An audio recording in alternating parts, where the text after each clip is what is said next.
we're actually up count-wise at showing 496 members, up from 472 in July, 461 in February. I haven't done a deep dive on this yet, but what it looks like that's about on first pass is that we're losing some monthly donors, in some cases some higher paying monthly donors, not like rage quitting or not cancellations like I mentioned earlier, just attrition, just people fade, and that's what happens. And the numbers are being replaced by what we've gotten a lot of recently is a lot of annual basic donors, $25 ask, So number of members, we're still growing. Financially, we need to prop back up the other side of that. Currently sitting at 205 monthly, 255 annually, 54 lifetime members. It's been a long time since we've had a lifetime member drive. It seems like it back in the convention several years ago. But what, 54? We got 54? We'll make 55. You're making 55. Mr. Wilford, making it 55. Turn this to a telephone. Yeah. Do I see number 56? Yeah, is there a number 56 in the room?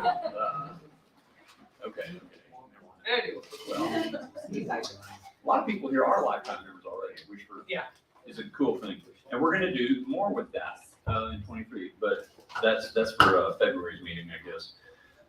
Brought Jenny up here to talk a little bit more about membership. She has been working like a slave to try to get the city CRM migration done. It's just pathetic. There are a lot of people that she's reached out to like 5 or 6 times across multiple media, to try to get them to do the thing, and they're just not responsive. And I don't feel like I'm obligated to terminate their membership until they ask me. So I guess we'll just have a handful of. Same thing happened in Indiana. They just end up with a handful of memberships that are just clocking away, and they just can't be consistent. Anyway, why don't you tell them about what you and the other part of that, the other thing she's been working on is this donor award thing, which, was a great idea, and we got that going, but we got a lot of donations in before we got had some design issues last summer. It took a while to get things cranking, so we started out way behind. New pattern here, and trying to play catch up, so she's closing in on that, so now. But what do you know? Hi, everybody. I don't know if you know how extremely glamorous my job is. But basically, every day, every weekday, I get on my computer and I see the donations that have come in, the regular donations, and I see the ones that have been declined for whatever reason. And then I go into our system and I check and I gather as much information as I can, because I want to make it as easy as possible for whoever's having an issue with their card. A lot of times it's expired or compromised, and tell them the card number that is being compromised, and that way they can easily find that card and go, oh yes, that one was reported as fraud or whatever. And so that takes up a bulk of my time.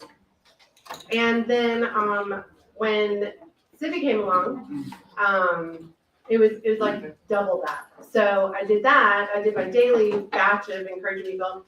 Let me back up just a little bit. Before Civi, it was that, and then the fun part of my job. It's just I got to be creative and ask people for money and remind people how wonderful we are and the hard work that we're doing and all that. I mean, obviously, if anybody's spending time with me, I'm pretty passionate about what we do, and really passionate about you guys and our donors. And it's not, I don't want to come off as whining, but the Civi kind of took a lot of that wind out of my sail, because there wasn't as much time to do my job and have a family and get the Civi thing going. And the Civi thing, I can say confidently, I have contacted every single monthly donor on our list somehow, at least one touch, somehow, often multiple touches, between text or Discord message or Facebook message. I mean, I have just gone as far as I could. And some people said they would take care of it and to go ahead and cancel so they didn't get double charged. And then I did, and then they didn't. So I've been sending out reminder texts on top of that. So that has become a big bulk of my time, and I don't get to be as creative as I want to be. So that I feel like I needed to explain that to you guys as far as why those numbers are kind of like not as fantastic as they were when I first started 2 years ago. Yeah, 2 years ago. And so thank you guys for not passing a motion to nix my job. So last year, I was really excited on my birthday. My birthday is December 11th, so that's the day I started working here. It's also the birthday of the Libertarian Party. Quite proud of that. And so last year, my gift to Texas was I became a lifetime donor. So I crowdsourced that, and I was really excited about that. And so this year, now that the bulk of the city work is behind me, I get to be a little more creative. And my idea this year is to get the Donor Appreciation Program rewards out there. It's a mouthful, but DAPS for short. I'm going to do a huge launch on December 11th. And it's going to have information on our website, because a lot of people are like, what are these pins about? You know, what do you guys get? I'm like, I swear, it's going on the website. We're going to get this. And up until now, it just kind of seemed like this thing that was like, you got to take care of that. And I didn't, because I was doing other things. And so on my birthday, December 11th this year, I'm going to do a huge launch. And I had a really great suggestion when I mentioned this to Kate, that anybody who already has their donor appreciation stuff, I would love, when asked for it, you guys to start posting pictures about that and saying, hey, I got mine, you know, stuff like that. So it'll be a big deal. So I'm excited about that. And I just want to tell you guys that I really am working really hard, and I'm sorry the numbers aren't as amazing as they were before. So, yeah, question? Yes, I actually have four. Three of them are related and quick. So Okay. speak go through those. How Right. many donors are left and authorized on that? You don't know. They're all, They're all authorized on that, no They're matter going- what, between they're city going or. How many left in the They're, Let me ask you that way. How many haven't been successfully added to city? I don't. Oh. Okay. my and- fault. We Sorry. can find that out for you. Yeah, that's fine. I don't know that it's super important. So my next question is, 'cause I've done this kind of credit before, and I know if we say 100%, we're not going to be successful. Just if I'm going to be really blunt. So at what point are we calling that mission done, where you're not going to spend your time? Like, how few donors do we need to get to, or what time period? Went to my supervisors here, because I work until you tell me to. But- I don't know if there's a number of donors. I think it's more like a number of touches. Like at this point, we're down to the point where everybody on the list has heard from her at least once. And so it's, and in most cases, more than once. So that's why she's already ramping up to get back on membership recruiting, is because like one more go around down the list and we're done. Sure. And I guess my last question is, for those donors that we just aren't going to be successful moving over, I do know that's probably creating headaches for a treasurer. Is it our plan to just cut off those donations or let them die of attrition? Like, how are we? Once again, Well, I actually mentioned earlier, you know, we just let them ride as on people's subscriptions, but I haven't cleared that yet with anybody. And I do know, like in Indiana, they terminated some of the smaller ones, like some of the basic memberships there. It takes a lot of time. It takes the same amount of time to process a $5 donation as it does to, you know. So, but some larger donors, they just let it run. Sure. Okay, and then my last and unrelated question, do you want me to go on the website for that lifetime thing, or get with you after your presentation? you can get with me after. We'll talk about it. Oh, question. Your question is next. So, Nice to be here. I mentioned this at the last select meeting, and people looked at me like I tried a third arm on my back.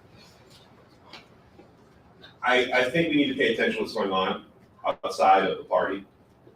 Thanksgiving is expected to be more expensive for families than ever before. I don't know if anybody else, but my portfolio is a lot more red than I like.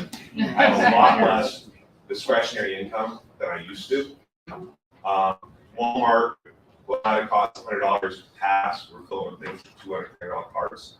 And I mentioned this at the last select meeting. I don't think, personally, you're doing a fantastic job. I think you're doing everything humanly possible to do this, but I think we also have to look at this in the context of a lot of people are hurting. And if a lot of people aren't hurting right now, they're going to be hurting real soon, because the rumbles of layoffs are on the way. Amazon's laying off tons of people. So I think as a party, we need to be very cognizant of the fact that discretionary income is starting to decrease, and, you know, the winter's coming. Yes.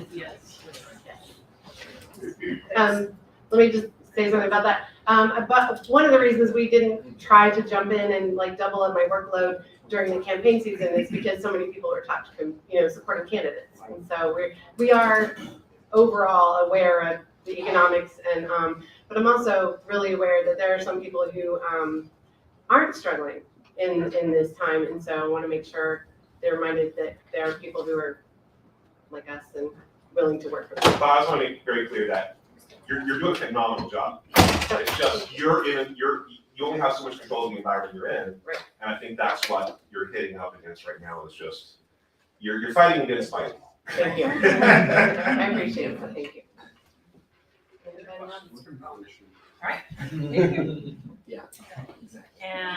Hours of time. Oh, you saw? Okay. No, not necessarily, but I just do it. So I'm letting you. There's time left? 4 minutes. 4 minutes, I'll take 2. Just want to give a shout out to Joe Burns, who's good to be with us today in Florida. Let's go. Another job he did, with healthy assist from our chair on the close, on the ending on the legal fund. We will be raising funds for legislative action after the first of the year, so you'll hear more about that. And I'll hear more about that on the forum next week. That's really all. I think they're asking you to speak up. Well, it's too late. Well, I'm sorry. We're gonna do the legislative action fund again. Yeah. Alrighty. See you work last time. There you go. Political Action Department, Mr. Lozano.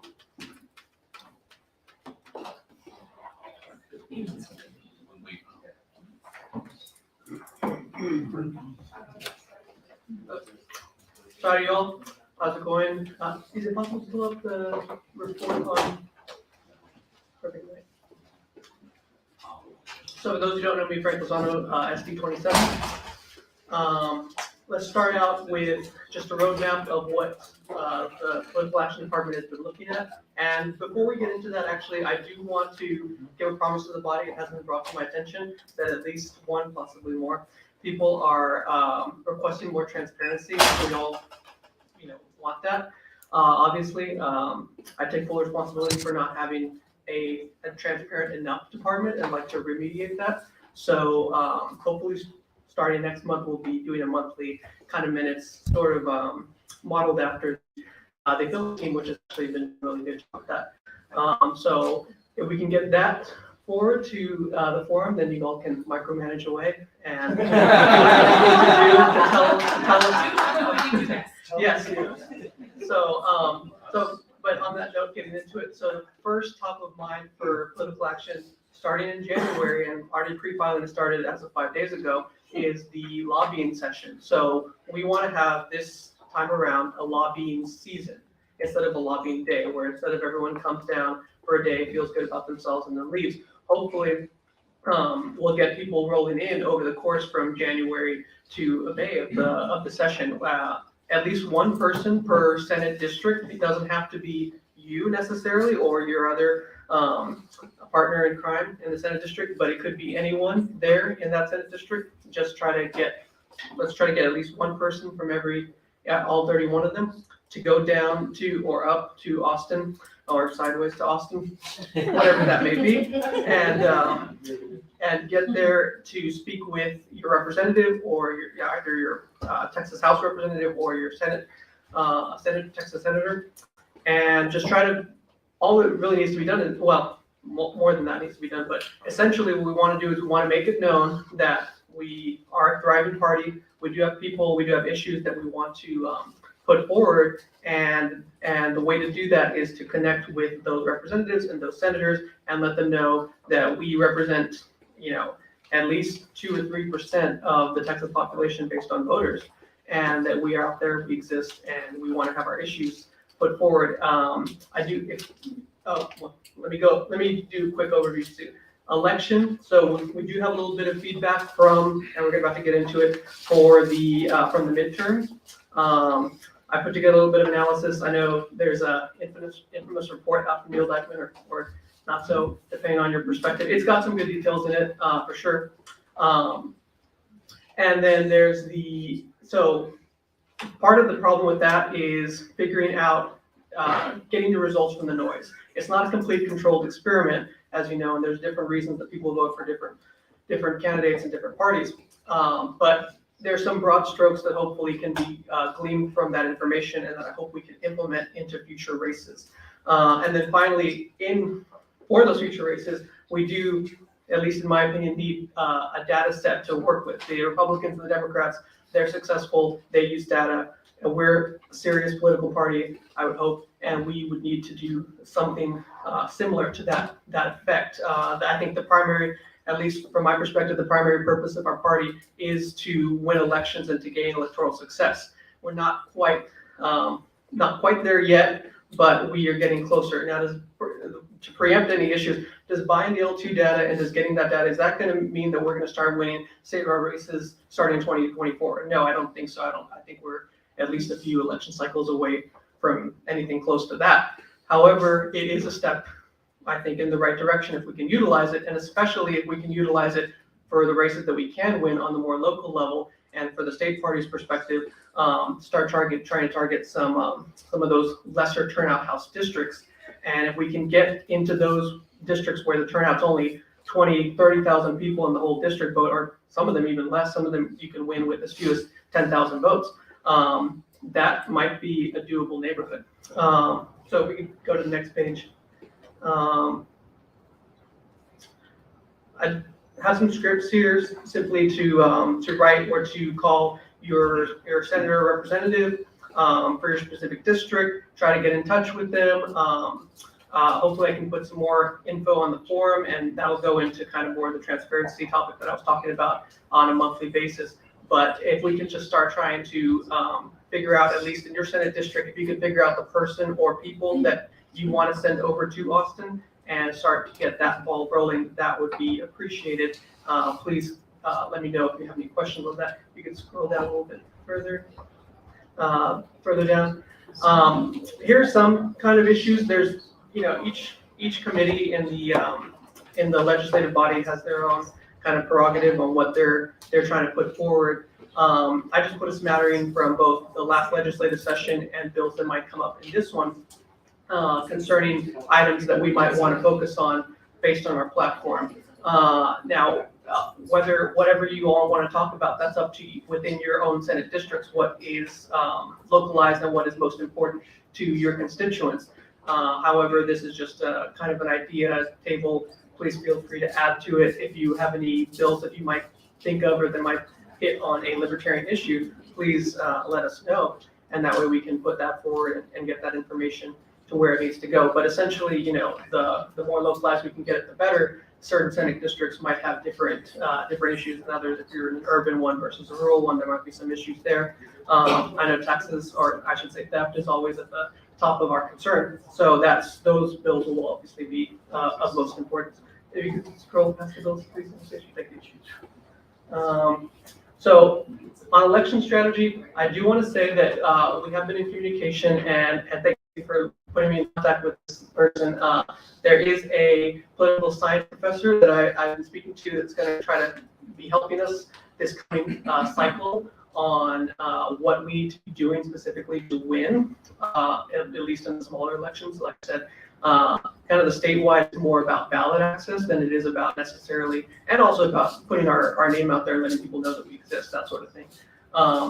But this person doesn't want to be their name revealed. However, if anyone wants to approach me in like some sort of NDA style and they want to know more, I can divulge. But essentially, we need to focus on a few different things. If you could go to the next page. So I think the main thing that we've seen, at least from the results that we've had from the midterm, is that we need to focus on lower turnout races. So the races that we have the best chance of winning are special elections. So whenever those come out, a special election, you're going to have maybe 5 or 10% of the registered voters, somewhere in that range of that district voting. That's a lot more doable, and those voters are a lot easier to figure out. If we have the L2 data, for instance, we'll know how often or how often a person tends to vote, whether they vote in every single election, whether they skip most years, only come out in the presidential elections, that sort of thing. That's something that we can glean from the voter records. That's public information. If we can target a special election, we can do a lot more with our limited resources. We need to think about it as kind of an asymmetric warfare thing. I know Andrew mentioned we're kind of operating more as a military than as a, or at least a kind of a militaristic operation than we are in any other aspect of why kind of it's called campaigns, right? So we need to look at it that way. What can we put our limited resources towards, and that needs to be done in a targeted manner. If you could go down a little bit, kind of going into the midterms we've seen. So the biggest trend line, and I apologize that it's mostly kind of the major parties analysis, but the biggest trend line is the rural counties or the rural parts of Texas seem to be going further rightward. So they're kind of becoming more uniparty. The urban areas are staying somewhat flat, maybe slightly more towards the Democrats, but this is not necessarily bad news in the sense that if we can find a rural race where either there might not be a Republican running or that Republican might be compromised in some way, that might be a good race to target. So kind of the goal that I'm trying to set out for political action is we need to find a specific race that we can, a smaller race, that we can start to do our breakthrough point. Because I think one of the big problems we're having as far as why we're not winning more races is I think a lot of people might be falling into that fallacy where, why should I vote for the loser? The Libertarians aren't going to win, so why should I vote for them? I want to vote for the person that wins. And I know when I cast my ballot, I'm always thinking it's the kiss of death because every candidate I vote for tends to lose. But I hope that's not. That's what we're doing wrong. That's what we're doing wrong. I should stop voting. But essentially, so that's kind of what we're looking towards. We need to target. We need to be smart about our targeting and figure out races where we can win. And it has been brought to my attention that we also, of course, do need to build out that bench, which is why. And I know it's not a big kind of resource issue from the state party on nonpartisan races, on local races, but those are necessary to build out that bench, so that way we can have candidates that can fill that niche if needed. This just is also another one, New York Times never puts gold arrows, but hopefully that'll change in the future. But it does show that in the rural counties, there is a more rightward shift, except along the border, and urban areas are a bit flat. Just so that we can kind of know what's going on. Go down to our state candidates, how they did. So state candidates, they did a little bit, maybe towards the back, just a little bit more things. So there's a bit of an upward trend for most of them. I think there was a question on why our gubernatorial candidate kind of underperformed a little bit. It was a high profile race. And typically a lot of the top of the ticket voters are not going to be the ones that are putting that protest vote out there. So it did significantly underperform the other statewide candidates.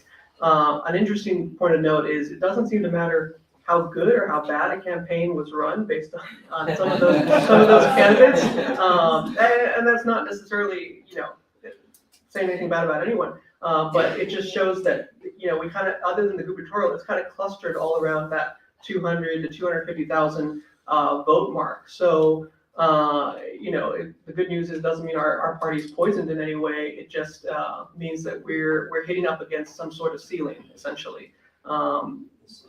Yeah, the system. Personally, I think we need to have that breakthrough example. We need to have some state house candidate essentially to prove to people that a libertarian vote is not a throwaway vote. Essentially, that's my personal opinion on it. Again, you can draw 100 different conclusions from the data just because we don't have a control group. It's hard to say. Actually, go down a little bit on those. Kind of pulling out a few of the more a little bit further down. A few of the more successful races, I think Darren Hamilton, yes, was our possibly highest vote margin, if I'm not mistaken. At the very bottom, I did include an independent race, just because it was the best I could find to a control where you have someone running against one party. This was against the Democrats in a heavily Democrat DFW district. And they did roughly kind of around the same as our candidates did, which tends to show that we do have a small base of solid libertarian voters. Hopefully, it's not just the people here in this room, but hopefully there's also people outside that do that. But a lot of our voters are looking for the alternative outside the unit party system. That's at least in my opinion why I think the independent voter running in a one-party race is doing roughly the same as our libertarian voters, as our libertarian candidates. But that is something that we can still build upon that. Let's see. Can you go down a little bit further?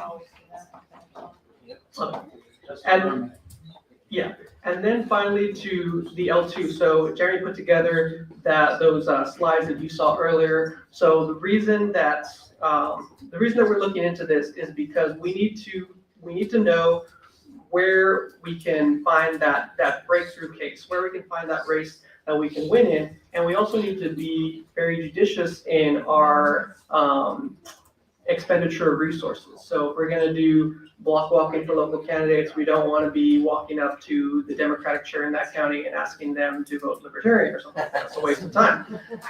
We need to be and we don't want to be walking up to houses where those people never vote in any election. They don't have any history of voting. We want to be walking out to houses where people have a history of voting and where they have affinity towards issues that we can peel them off from the major parties if we can present a convincing case.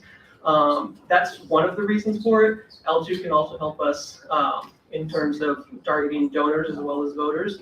And it can help us with the haystack specifically in modeling trend lines for, what voters that they think will be voting in this upcoming election, specifically targeting them, calling them, phone banking, that sort of thing. So that's kind of the usage case for why L2 is necessary. Oh, out of time? Yes, you're out of time. Although SB 19 moved to extend time by 10 minutes. Second. The objection, 10 minutes more, round report. Right. And I'm pretty much done, so I'll take questions, but just to preempt the L2 questions and maybe anyone that might be thinking of, I don't even want to say the bad word, the vault scenario. This is entirely different in the sense that it is a ready-to-go off-the-shelf package. We're ramping up. We can be ready to run with it pretty quickly after gaining access to it. There is going to be, of course, with anything, there's going to be a learning curve. There's going to be some time to train our counties and do that sort of thing. But it's not like we're building up the system from the ground up. So that's one thing just to preempt those. But other than that, I open the floor to questions.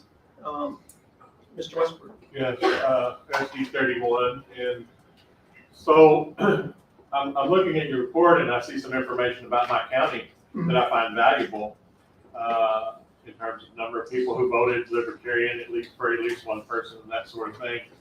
And so not being knowledgeable about all of this, and I appreciate that y'all are giving this information to us, so I don't have to go find it. I don't have time to do it anyway. So my question is, what value does this give us as opposed to what you're already able to get us, like what you put in our report? Because I don't. My impression is that I could go to my county and say, hey, I want a report on such and such, and they'll give it to me because they've done that before. So I think the main thing it helps is kind of a time issue. So could we compile this data ourselves? I mean, potentially. However, I don't think we have the resources necessarily to do that. And even if we did, it would take up just a ton of time. And even then, I don't think we would match necessarily what the value we'd be getting from mine. So we do get a time value. Yeah, I mean, a benefit. Okay. Yes. and also superior analytics. Even if we were doing it by hand, which would take up a tremendous amount of time that we just don't have, and resources we don't have. There's an analytic value to the Yes. to the system. Yes, I mean, these are professional analysts that are doing it, as opposed to just me out there Going to crafting, yeah, with a TI-84 calculator. Just That helps a lot. That helps a lot. Yeah, no. So, I know you mentioned like lobbying efforts and being involved this next legislative session. Very awesome. I kind of get involved in that. Please do. Specifically with my House rep and my SD rep. I've got a really good relationship with my SD rep already. Or my House rep, currently working to build that with the district rep. I've got others to do the same. But on that point, do we have any like paid lobbying efforts that are going to be put forward this next session?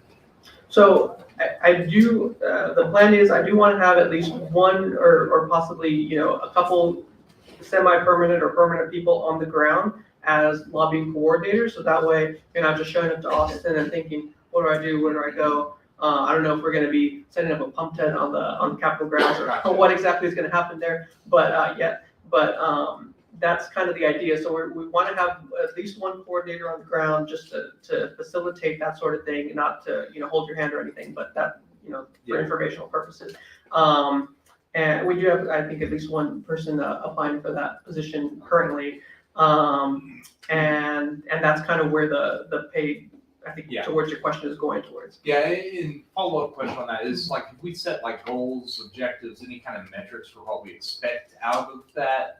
Yeah, so. Putting money towards it? So I do hope to have like a running, kind of like a Google Doc or shared, you know, something that everyone can submit their info in terms of when you go down there, you can say like, oh, I tried to meet with this person. I was successful in meeting with this person. This is what the topic we discussed about, that sort of thing. Once we have, at least as long as we document that sort of thing, put it on the record essentially, then we can go back at the end, run up a post-mortem, learn from it, do better next time, that sort of thing. That way we just have some metrics. But yeah, that's it. Joe.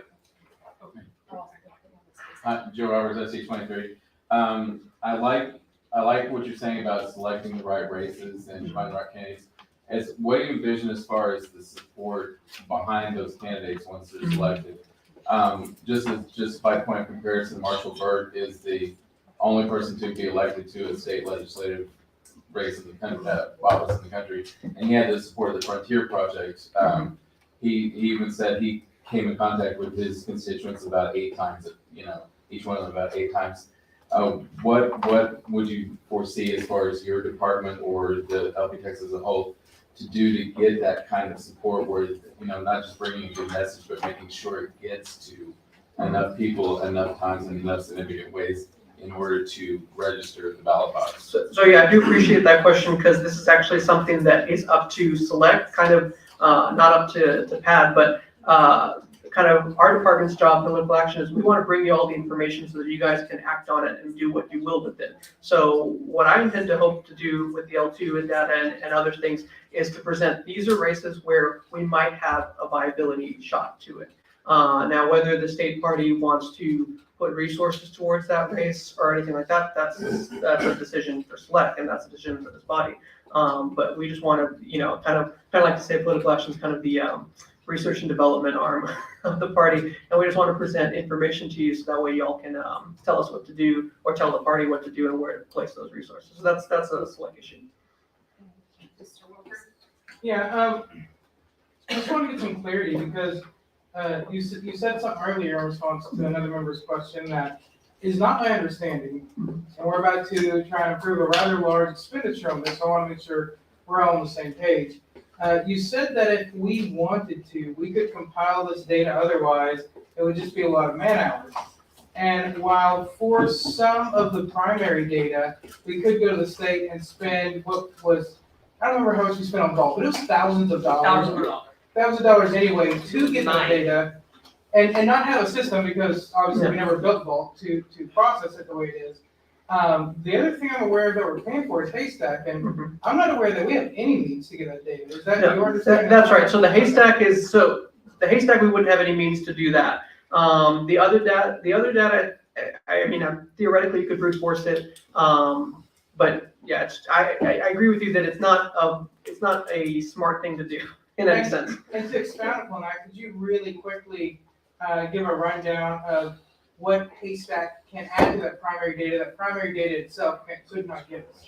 So yeah, so to my understanding, the Haystack data gives us some more modeling information. So it can give us predicted insights into who we think is going to be a good libertarian candidate to vote for. Because that's one thing we don't have access to. I mean, we can know who votes in what elections. We don't know how they vote. And we don't know how they're going to, obviously we don't know how they're going to vote in the future because that's just impossible. No matter, even if we broke into the machines like in some, but I don't want to get into that rabbit hole. But essentially, the haystack will give us predictive modeling that we couldn't gain otherwise. Mr. I Boyd? have a list here. Kate, you were next. Yes, I'm actually gonna be presenting a motion. I spoke with Andrew and with John about this. The original motion that was going to be brought, was to go ahead and authorize the expenditure for the 2023 budget of L2 data for this year. As a treasurer, I prefer to keep it clean. So my motion is, I think I've already given it to Anna. I move to add a line item to the 2022 budget in the amount of $14,000 to purchase the L2 data set and to authorize the expenditure thereof. The reason why is because future treasurers, when they look at all of our past reports, if we're talking annual data set purchase, then this next year's budget is going to look super inflated with purchasing that, right? And if we're going to purchase it this year and we have a net income to do it, let's do it now. Let's earmark and save the 14 grand that we know we're gonna be purchasing this year for next year, because we're gonna have the same discussion next year, right? Especially prior to an election year, right? And if for some reason the price goes up, then we already know we have to only wiggle or shift maybe 2 or 3 grand on what we're looking at. Right. So that's the reason for the motion is it's good bookkeeping that way. It's going to make historical record of our finances a little bit more clean for future people looking into how we've done things. And it is prepared for next year. So that's the reason I'd rather see you go ahead and get what you need now and from this year. That was a question, but I agree. Second. Okay, so we have a motion to amend our current budget. By adding a line item to purchase the L data and authorize the expenditure for $14,000. Soundly seconded. Request for information. Yes, support. Mr. Wilford said something that I think a lot of folks don't have any knowledge about or context. Given that he was chair of the staff, could he quickly explain what the vault project was? Motion to extend. Second. How long? 15 minutes, 15. Okay, we have a motion to extend for 2 minutes. Second. Seconded. Any objection? Go. Sure, yeah, so real quickly for anyone who wasn't here, basically what Vault was is we had someone who had, I'll say expertise in databases, and they were trying to build from the ground up what we're about to buy. And then we were going to buy the data and feed that in. Long and short of it is we bought the data, we put it in an Amazon Web Services database, and I don't think anyone has ever seen a single piece of analytic come out of that. So, does that answer the question? Yeah, I just, Okay. there's folks probably know what it was. Thank you. Okay, so the motion is appear to add a line item to the 2022 budget in the amount of $14,000 to purchase the L2 data set and authorize the expenditure thereof. Kate has already spoken to it. Is there any objection Objection. to this motion? Do you feel you need to speak to it any further? I don't think so. Would you like to speak to your objection? Sure. Town, District 11. This is kind of like being thrown on us on the sense of, on the coattails of Vault, where I haven't seen any SOP of how this is going to be maintained. Like, this is only going to be good, like a screenshot of the midterm information. Is that correct? No. I don't think that's. No. No, because, no. see, this is where the miscommunication is coming in, because I'm hearing we're going to purchase data, but what are we going to do with that data in the sense of keeping it maintained, like updated? Because So that's part of it. It is a one job. We're not purchasing a data dump, we're purchasing access to a database that is updated continuously. It'll be updated continuously over the course of the year. okay, so this it's like 12,000, correct? 12,000. And taxes. Right. Rounded up 14. But is that a lifetime membership, or is this something that's going to be reoccurring every fiscal, year? Because like what Mr. Ford mentioned, the layoffs are gonna be coming. I mean, if anybody remembers what happened in '08, we saw it in the Northeast before it came down here. So, I mean, we're already seeing it.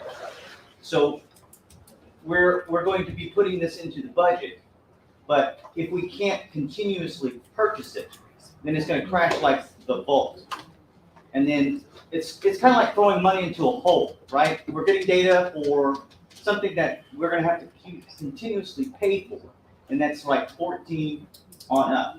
Because I'm not hearing, when they're supposed to be updating it, how often they're gonna be updating it, if it's gonna be updated with local elections, what are we getting our money for? That's the thing. Okay, so your question is, what are we getting for what would we be getting this year? Make this purchase by the end of this year, what are we going to get access to? Mr. Emling already addressed that, I think, in that we get access to a database that is continually updated, meaning it will be updated with what exists after this election. But we have to continuously pay for it. Correct, Yeah. that is correct. Yeah, 14,000 annually. The other parties do. Yes. That is the answer to your question. Mr. Westbrook. I have a request for information, so I'm just not really clear on the timeline and the time of access that we have if we make this expenditure. Could you speak to that, Kate, for me?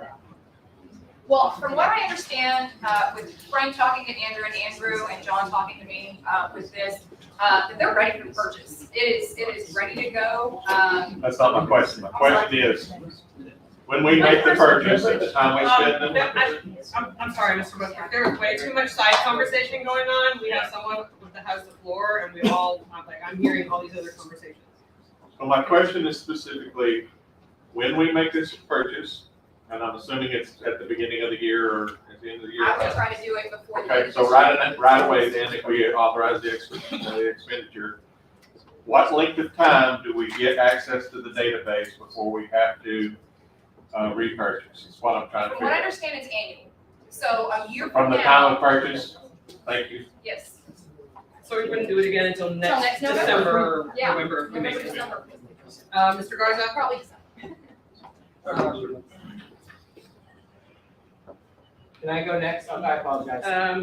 Ramos, let's let your hand up further.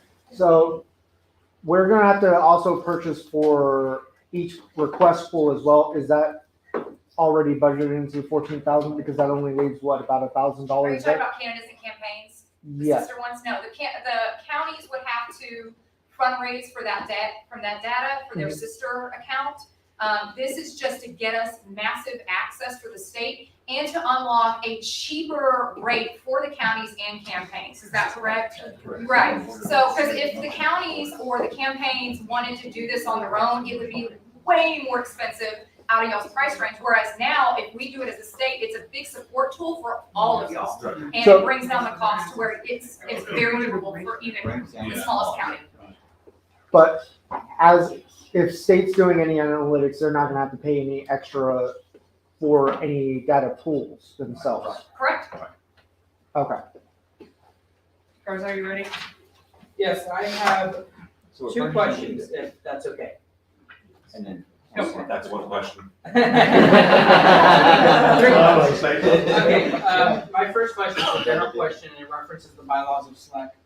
I wanted to know, bylaws of Slec VIE states that unless by 2/3 vote of the entire membership of the Slec shall not obligate the party to pay any financial commitment in excess of that which can be repaid from unrestricted cash and automatic recurring donations expected to be received within 6 months. Does that violate it? No, that's about us not taking on debt. Right. Okay. This is not debt. This is not debt, this is purchase. Service. What's your second question? And I was made aware that there is apparently a free plan under that L2 data.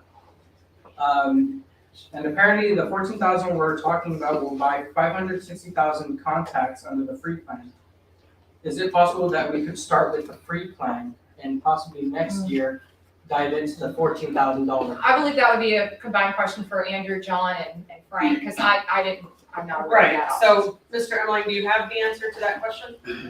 Or anyone else who has I been mean, working? yeah, we can do anything you want, but we'll burn up that 14 grand and then we'll have used 500,000 contacts in a 30 million population state.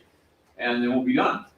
So like, this is not a part-time thing. This is a key, this is kind of like asking whether we need an engine to go with that car we're buying. Like, we can't do political party shit without the data. So we need the engine, the motor for the car. Mr. Garza's question, Kate said that John Wilford might have some partial answer to it, so I'm gonna let him answer too. So whether or not we as a state party could get enough contacts at 500,000 to meet our needs, I think that is yet to be seen. I don't really have a solid answer to that. But part of this whole package was giving sister accounts to 256, how many counties are there? 254 counties in this state. And allowing them to have access that they absolutely can't afford and get discounts on exporting it. And from my perspective anyway, if our political strategy doesn't go any further down the ballot than top of the ticket, we've already failed. This is a comprehensive political strategy that goes all the way down to municipal levels. And if we're not going to adopt it, I don't want to waste 14,000 on throwing it at a race that we're going to get 3% in if we do really well. Speak. So this has been on the forum for a while. We've talked about it. I do understand that there is going to be some growing pains, some learning, and this is a huge expense. It doesn't need to be taken lightly. It needs to be taken with a lot of gravity. This is $14,000. However, I will reiterate the last comments I made on the forum, is if we decide that this is something we can't do as a party right now. Political strategizing to win elections is not something we can afford right now as a party. We need to ask the question, how do we become the party that can? Because otherwise, I don't know what we're doing. So, this is a big ask. There has been a lot of discussion on this. If you have more questions on this, I would really like to know why they're just now being brought up. But more than anything, I think we all know we're ready to go, and I move to call the question.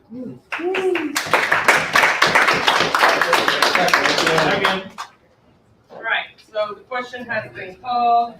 Is there any objection to calling the question? Request for information. Mr. Ford. Is there anything to prevent the state party from asking the county parties for a small amount of money to defray some of the costs if they want access to this information? If we have that many counties, like $300 per year per county or various population might help. I mean, as far as TDC goes, there's no reason that counties cannot pay, they can give money to the state party. There's no. Correct. That just means that for them having to file TDC reports, whereas some of these counties previously did not have to.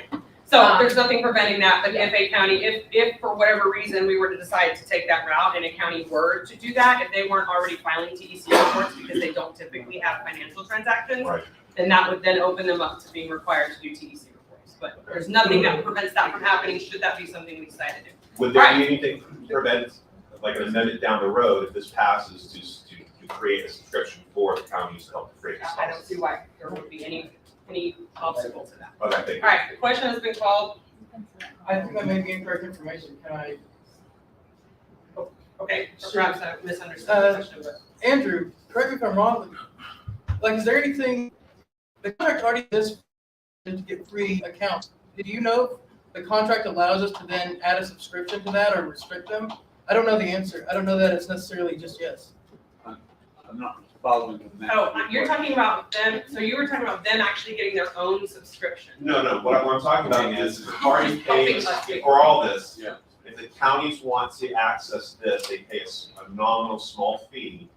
And with the amount of counties that help defray the cost of the Slec price. In other words, let me clarify what I think is happening here. What he's saying is if the party is taking on this expense and it's doing essentially a favor, courtesy to our counties by allowing them access to it, what he's saying is, I think, is that can we at some point just decide that we want those counties who are going to use it to help defray or offset some of our costs for that, not having their own separate account or contract. Just paying us for the rights to use it, Yes. helping us pay for it. Okay, so I don't see any reason why we couldn't do that. Do you have something, we're actually about to proceed to a vote, so do you have something that is privileged, or, well, he's not a member of the body anyway. I'm not, yeah. Or am I wrong in my answer? I think there's some complications that they're paying us for the data, and I just wanted to say from a bigger picture of development, I would rather us not go that way. We're trying to do this for the counties. I want to take this as one of the wins that Kyle Ward said we should be celebrating and publicizing. We want to tell our donors, look what we're doing with your money. Okay, all right, we're good. That's it. Question has been called, there was no, well, there was no objection to calling the question, we just had a point of information, so, we will proceed to a vote, on this motion.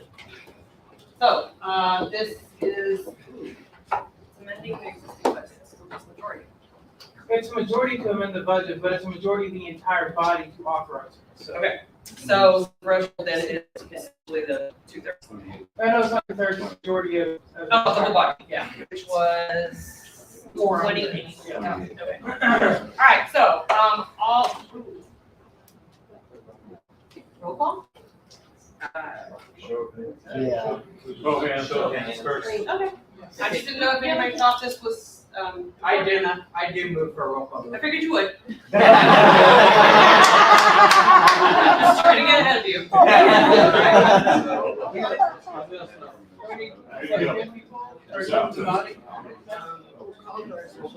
mean, I can just say this, since I kind of had a question. All right, this will be my roll call whenever the secretary is ready. Dang it. If you want to pass this, motion, which would amend the existing budget that we're currently working from, by adding a line for $14,000 to purchase the L2 data set now, by the end of this year on this year's budget, and authorizing the expenditure, it requires, majority of all of Slec, which is 28. So you would say yes, if you want that. And of course, no. Madam Chair, Mr. West. Vice Mayor, are we doing a roll call? We are, yes. Objection to that motion? It's not a motion. Oh, you didn't motion that? No, I said we would do a roll call Oh, because I beg your consider, pardon. yes, I consider this to be substantive enough. He Okay. also agreed to it, but Thank you. I have to. All right, here we go. All right, I need everybody's attention so that we can make sure we hear the vote.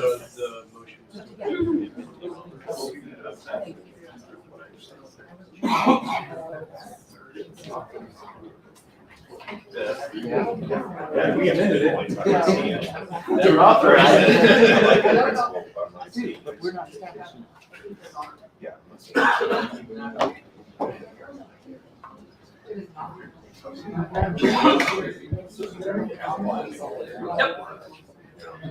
No, because I was next on the list to, and I didn't get to speak, so.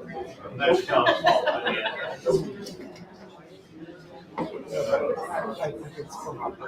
The price is gonna change next year? That's what I'm thinking. Ready? I'm ready. Okay, yeah, we are ready as soon as we've got quiet in the room. Kyle Russell, Yes. Anastasia Wilford, yes. Kate Prather, yes. Eric Van Siegel. Not here. Since it's majority of the body. Oh, okay. Bertie Wright, Yes. Agatha Venters is not here. Michelle Wickington. Yes.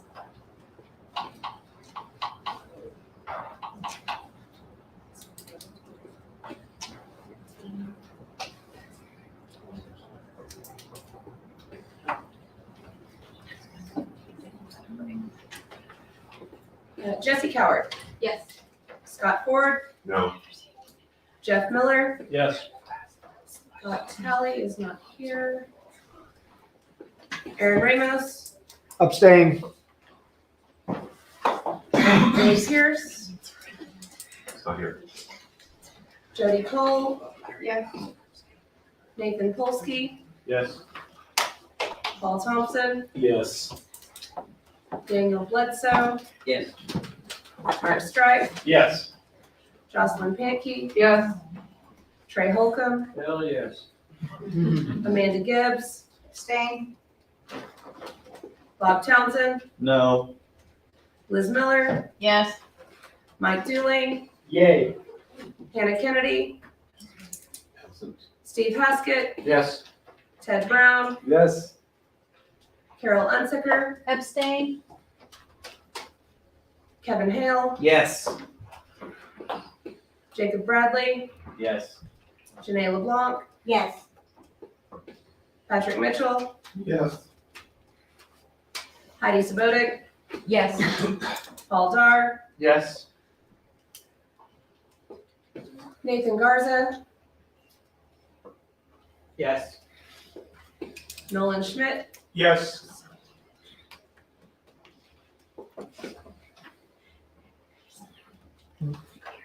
sorry.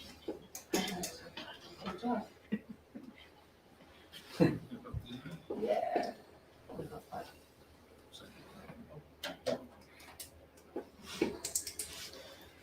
You can resume your conversations for a moment. There we go. Okay. Garza, that was a yes, correct? Correct. Nolan Schmidt, Yes. Lex Green, not present. Renee Perez, Yes.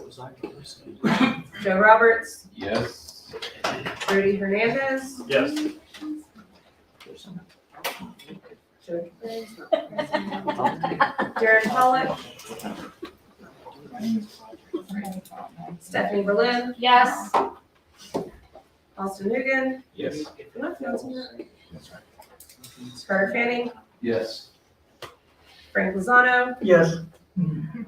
Nikki Brashear, Yes. Bernard Johnson, Yes. David Marino, John Wilford, Yes. Noah Kirby, Yes. Colby Micey, Yes. Jack Westbrook. Luke, because the motion's passed already. I'm saying. Madam Chair, do you care to vote? Yeah, that passes.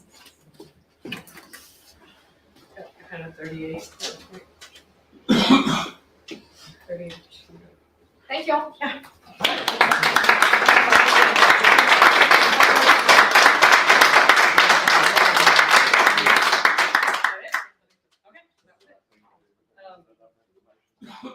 right. So the next thing on the agenda is legal update. This should be quick. Oh, sorry. I'm sorry. Ready? Okay.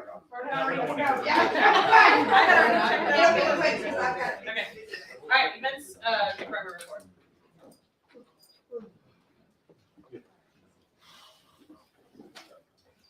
Hello, for y'all that don't know me, I'm Jody Cole from SD7. I posted earlier this week a report for the events department. And before I start real quick, I wanted to give a thanks out to Taylor County with Stephen Hine for donating the donuts. And then we have Harris County, Galveston County, Dallas, and Victoria donating tea and coffee for the meeting today, which is something I'm actually hoping to do at each meeting. So hopefully we can continue that. I'd like to work with our counties, with the state.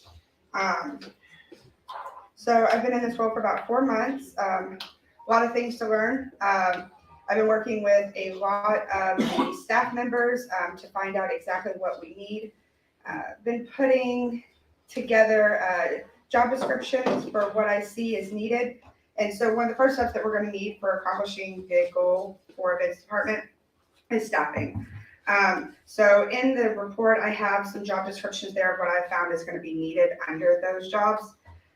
We have the talent coordinator, tech coordinator, and events associate. I'm not going to go over what those job descriptions are. They are listed online in the report. I know that I have one for talent coordinator right now application. I'm going to start interviews after Thanksgiving. I'm just gonna be on vacation, so I'm not gonna start them right now. So I will do that when we get back. Let's see, oh, and I talked to Carter, about helping me flesh out a little bit better of those job descriptions, because this is a pretty basic outline of just what I see needs to be done in these positions. Under events, let's see, select meetings, where we at?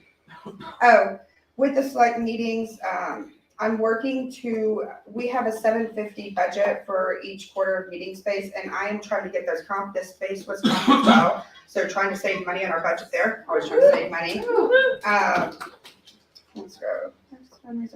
Fundraisers, I plan to be having expense reports and budgets, presented at the Q1 in 2023, for the fundraiser that's going on tonight. We are at, I think, right at about 30 tickets, maybe 29.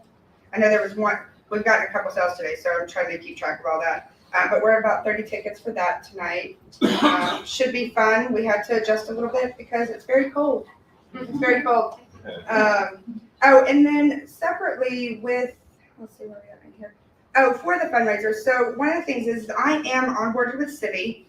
And in that, Kyle has been great at answering all of my questions about it. And I am actually able to make some adjustment to pages so I can not have a bottleneck there of like getting stuff going. Also can send out emails, so I can make the mass emails that send out for, the fundraisers, which would be really nice. And then also, I actually posted an article, a news article on our website, which I would love for it not to say I'm the author. I would love for that just to say LP Texas, like all the other ones.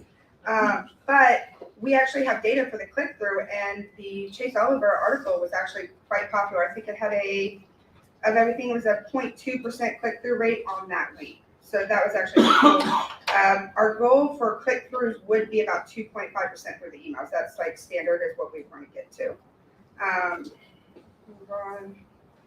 Election Watch Party, that was not officially funded by LP Texas, but I was the coordinator for all of that. I worked with Mark Tippett's campaign with Wes Benedict, and then I worked with Harris County with Billy Pierce, who's also my other SC rep for 07. And it actually turned out pretty good. We had a good attendance of about 45, 50 people. People had a lot of fun, and as libertarians, we all brought our own alcohol. So. People we've never met before too. Yeah, there was definitely some people there, and it was I really quite enjoyed the event. The proposed budget. Okay, so for meetings, the quarterly space. My expectation from after talking to Kate, and historically we want about a 30% ROI on our fundraisers. Is that always possible? We hope. 12K is the previous approved amount for the budget. I don't know exactly what decided that, but it actually is a pretty good working amount, so I don't have any change to that. I did add discretionary, I think it was 2,000 for it, and this is just so that I have the ability to make quick purchases for certain things, whether it be travel for a staffer or something to go look at venues, things like that. Tech equipment, as we start doing these bigger events, which is one of the things I would like to do is move to having larger events so that we pull in people who have money to come to these events to make more money. And then, okay, my objective, short term, choosing the next meeting location. I'd like to do that within like 2 weeks of this meeting so that people are prepared, so that we don't spring it on you. Not that we have about a week or so longer than I wanted, but I really would like people to know, and if I could really do it, even the meeting after. End goal would be having an annual calendar, but we're not at that yet. I'm planning to begin work on a silent auction. And I actually talked last night to Judy Lehman, there she is back there, and was trying to get some advice. She's run silent auctions before, and we were talking about earlier, building everything from the ground up ourselves versus using services. And I think using a service is a great idea for use of volunteer hours and making sure, and like there's a website called HiBid. I use it for auctions and stuff like that, but meaning that we could outreach to people and have online auctions. So we'd actually have people who could drive up the cost on some of these items that we auction off. And with that, back in July, I actually started reaching out to build relationships with libertarians who make art. So I'm in their Discord channel and everything like that, and hoping that maybe I can get some things donated from them for silent auctions. And anybody who's in the county chair, anybody who knows anybody who wants to make donations for a silent auction, please reach me. And then with the silent auction, I'm not certain it will coincide with the Q1 2023 meeting. That just depends on how quickly I can start getting things going for that. And then starting interviewing long term. I want fundraisers to coincide with Slec meetings, but I would like to do some stuff outside of just Slec meetings. But I would like to do 2 large events annually, because doing 4 large events is just not enough time to get the speakers and get everything going. In marketing, this time we had the save the date, but we didn't get out as much stuff as we wanted. Again, this was a hit the ground running, but it was water. So there was a lot of things that we really had to work through. So my marketing would be to get 2 months out, start working with the comps and everybody, trying to get blasted on socials, our emails and everything out. And then the goal is to have tickets go live 6 weeks before, so you have multiple paychecks in between, people can plan for these events. I'd also like to do, so we have our 4 meetings and then do 2 small events. So something like what we did in Waco, where we do basically like a bar kind of meetup, and we host it that way, maybe with the local county, so that we have the time in between the big events to plan for our speakers and stuff. The locations, I would like to be picked 8 weeks prior to the meeting. Whatever that, alternate locations. Oh, and so this is Abilene. We're all the way in Abilene, guys.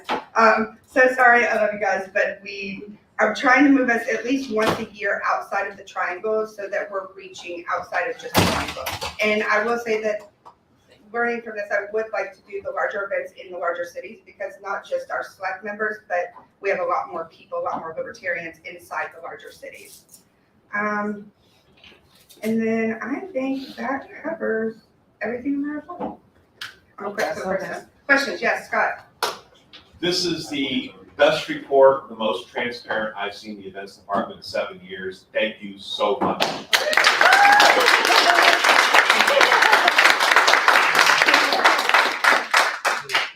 Any other questions?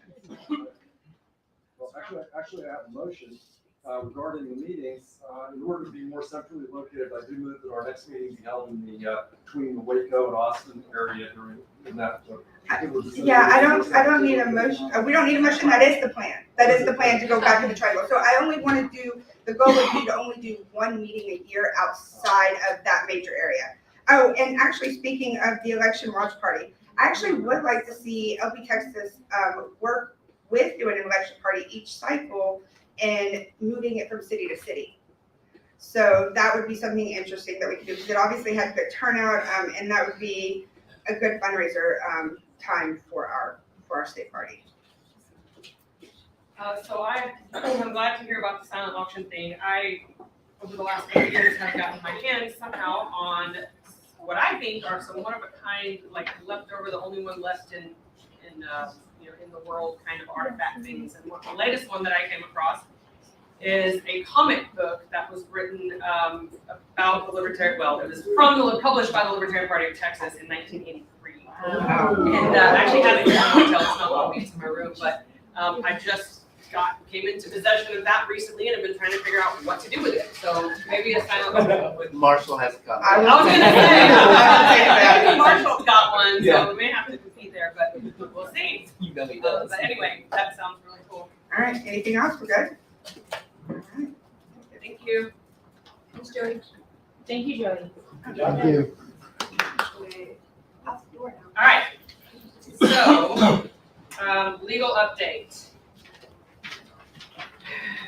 We have 2 ongoing cases. As you know, Miller versus Doe is the one that we entered into in 2018. We joined after other parties have been involved. Constitution Party, Green Party, American something Party, Party for America or something like that.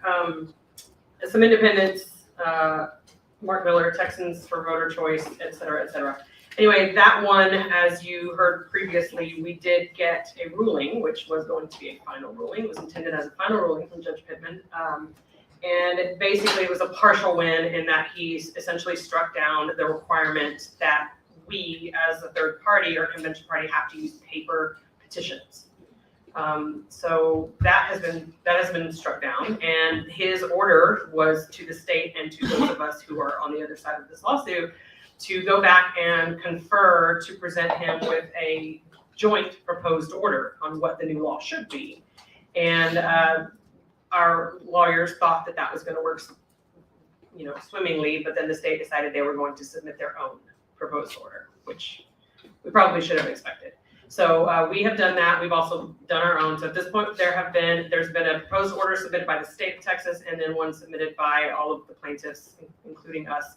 I just got my hands on both of those proposed orders, of the file stamp copies yesterday, so I will be putting those in the forum for you. It otherwise would be over, except for that now, depending on which one of those the judge goes with, the other side will probably appeal.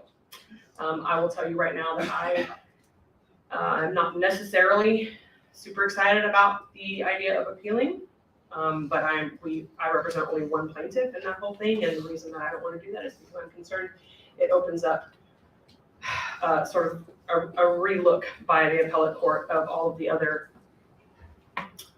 things that are in that lawsuit, and getting all of those sort of like slammed down as, oh, nope, the state legislature can do whatever they want except for with this thing. So anyway, that's something we can discuss some other time as it moves forward. But our attorneys tell me now that this case is no longer over.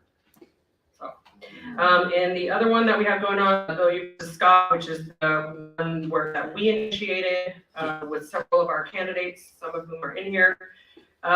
Same judge on that one, and we have a hearing scheduled for September 5th. Of 2023. That's the date that the judge set for us, given lots of different factors. We have some ongoing deadlines to meet between now and then for discovery. There may be more depositions taken and things like that.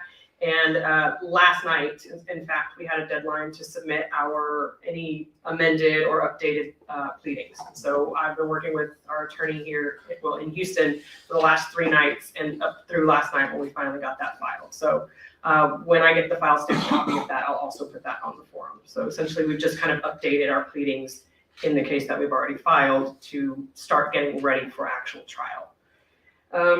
What date was that again? September 5th. 5th. Yes, I know it feels like a lifetime away, but Yeah. it's tomorrow. I mean, it's going to be here before you know it. Yeah, I think that's it. So any questions? Comments about the consequences of that, whatever happens in that hearing, that's gonna only leave about 3 months before, candidates have filed. Before the filing deadline.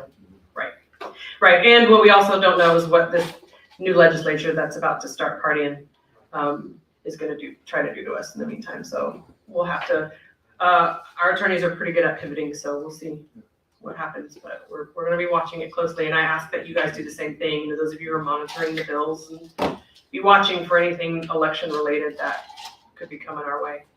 Mr. Brown? Yeah, on the first lawsuit where the judge ruled about the petitions, like he was saying that they could be electronic petitions. Correct. Obviously, there has to be like a method for establishing that. Now, the talk you were mentioning about how there being different court pleadings about it, but it would also be easier if the legislature would just pass a law specifying how that would be done. Is there any idea of perhaps lobbying legislators to propose such legislation, or? Not yet. As far as I know, we're just trying to get through the lawsuit part of it. And until we know which order the judge is going to accept, right, we don't know what system to create. So the legislators will probably just have to take direction from that. Once essentially the judge makes the new law, then they'll go figure out how to codify it and then create the system. If they codify it. Yeah, there's that too. Any other questions about the legal stuff? So again, just be watching the forum for those file stamp copies of the 2 different things that we've got going. Next on the agenda is the LNC report. I know that Donovan submitted that. It's in Ignite. He's not here to present it, so it's in Ignite. You can read through it, and if you have any questions, we can certainly get those to him outside of this meeting.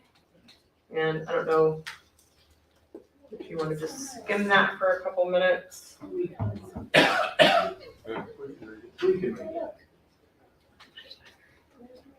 Everybody should be able to find it. Yeah. It's just in the report. Okay, cool. All right.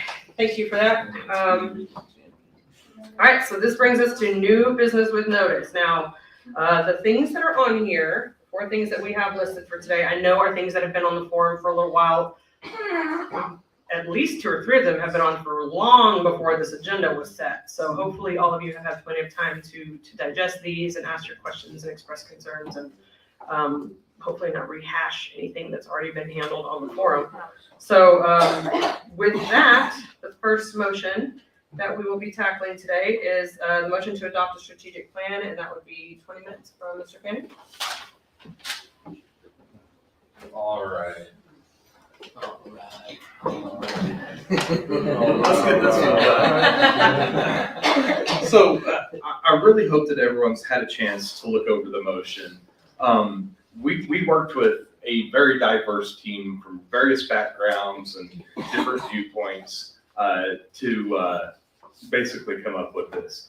The mission statement is basically reflective of the actual strategic plan that we will be adopting below. So it's kind of a condensed version of that. I'm not going to read it to you. The text is on the screen. It's been on the forums, but that's how we got to it. Is there any questions on that piece? And then I'm going to kind of move on to the next one. Okay, so the vision statement, basically we were trying to come up with a vision statement that'll put a vision of where we want to be within the next approximate 7 years. It's not a super long-sighted vision. It's not a short-sighted vision. This is something that is kind of a 7-year path. Now, that said, the way this motion works, the mission statement will actually be codified in policy, so it will continue to last throughout terms. The vision statement and the strategic plan itself are just going to be a standing motion throughout this term. Now, the idea is if we find this vision statement and the strategic plan to be useful, then at the beginning of next term, even as soon as the first meeting right there after convention, we can quickly move to adopt it if we find it useful. Or we can do it later in the term. We can modify it, etc. So this is not something that's going to be codified in our policy. It's just going to be a standing motion that kind of gives us some direction. And the idea of talking with the team, and y'all are welcome to speak on this if you choose to do so, it is that this gives us as Slec kind of a little bit more of a focus and direction. This is not a mandate to staff. It's not intended for staff to execute any of this stuff. It's areas of interest where we as Slec can choose to take action. There was some talk, you'll go ahead and scroll down to the actual rest of it. So the lines of efforts are kind of key focus areas, and they each have a couple objectives underneath them. So those lines of efforts are kind of the overarching big pushes we're going to do, and the objectives are kind of supporting things that the how we get that push done. We numbered them in no particular order. Matter of fact, the very first meeting, I showed an example similar to the one Amanda posted, where these are all kind of pillars to our success. This is how we're executing that vision and achieving that mission statement. So I know there's been some talk recently about the numbering. They're numbered in no particular order. It's just for ease of reference. So is there any questions on this? Yes, sir. So you mentioned that this has no impact on staff. However, as I look through that, in fact, we do have staff who are doing those things, correct? Correct. Right. So Thank you, that's all I needed to know. Okay. I put myself on the list. Actually, just a question about that too. Just Yes, is the intention here that Slec, Slec is basically adopting these, at least for this term, as their goals and their intentions, Yes. right? Is it through like a committee process? Will they form committees? And then if so, will they work in conjunction with any relevant staff that's already working on these things? Yeah, so my answer to that is going to be, we can. Okay, it's not a direction to do so.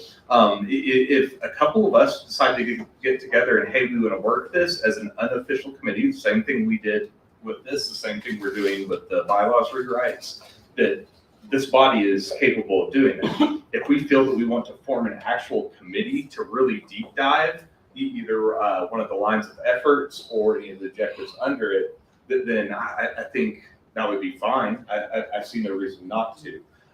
The main goal here is to get us thinking about how we as Slec reps can help kind of shape some of these things and put in the work ourselves. That way it's not a mandate to staff and we're not directing them to, hey, you've got to do X, Y, and Z. How can we as Slec members get more involved, not step on staff's toes, not give them directive, but hey, there's a gap. How can I fill it?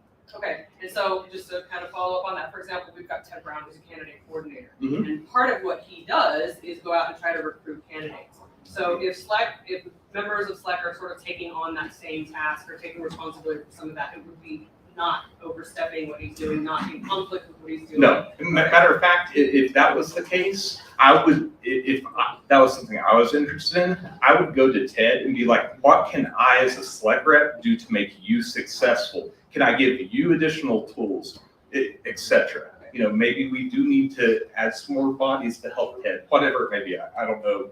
If that's your. Thank you. Personal privilege. Mr. Wolf.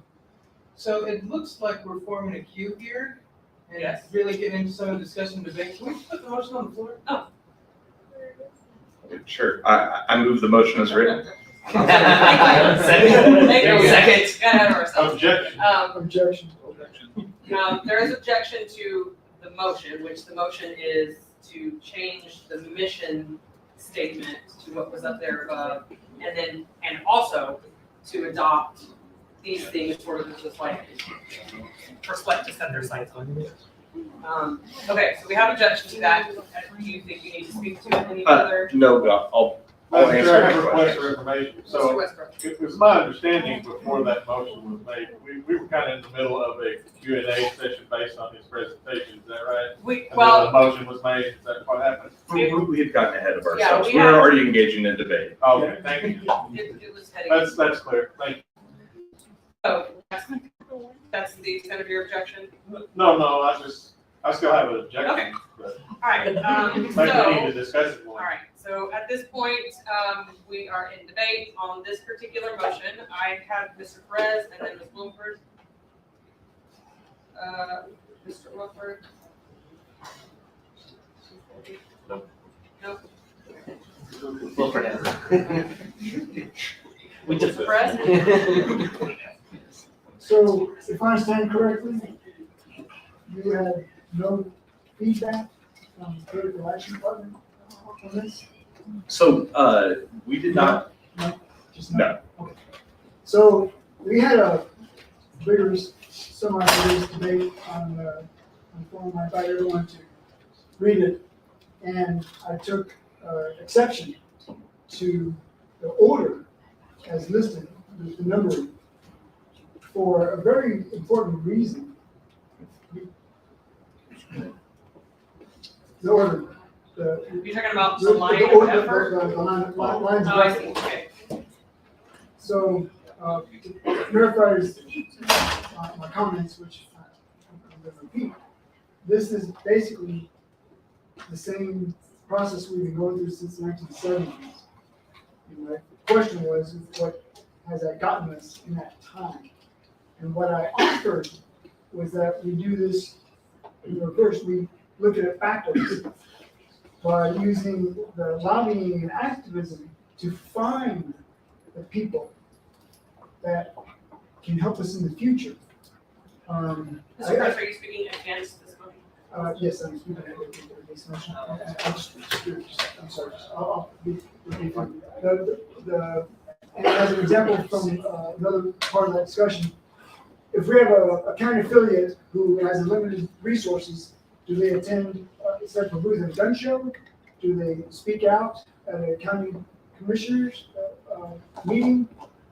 Do they participate in ballot board? What should they do? And I believe we mostly gone to the gun show. After 50 years, what has that gotten us?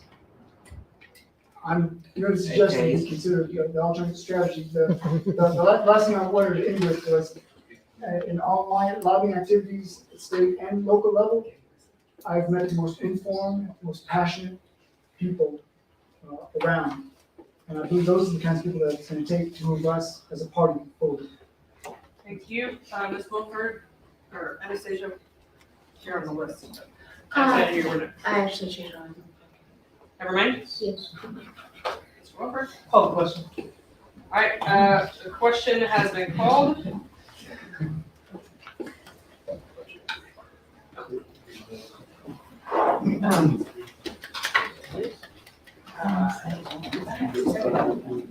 Second. Thank you. Is there any objection to calling the question? Hearing no objection, there is objection to calling the question, so we'll proceed to a vote on calling the question. All in favor, this is the majority. 2/3. Oh, 2/3, that's right, 2/3 to end debate. Requires 2/3 to end debate. All in favor, by show of hands, in favor of calling the question, raise your hand. All opposed? The question has been called. So we will now proceed to vote on this question. The motion is there before you, and again, I would like to reiterate, while I have the opportunity, Mr. Fanning did say that these were not in any order of precedence or importance. Correct. Just reference. Understood. I suspect that only people, For the first one, Mr. Wilford. can we just have a line for the minutes that the order doesn't indicate preference for the mover? Just have that recorded in the minutes. You're agreeable to that? Okay, thank you. All right, so, we can do this by show of hands. All in favor of this motion, raise your hand. All opposed? Motion passes. All right, thank you for that. Thank you, Carter. One down. Madam Chair, point of personal privilege, do we have file break soon? Actually, it's not a good idea. Yeah, it's 2:30, so it's about that time. Okay, before we move into the next motion, we have a request for a bow break. Is 10 minutes sufficient? Plenty. Okay, any objection to this? Let's do it. Okay, back in 2:41.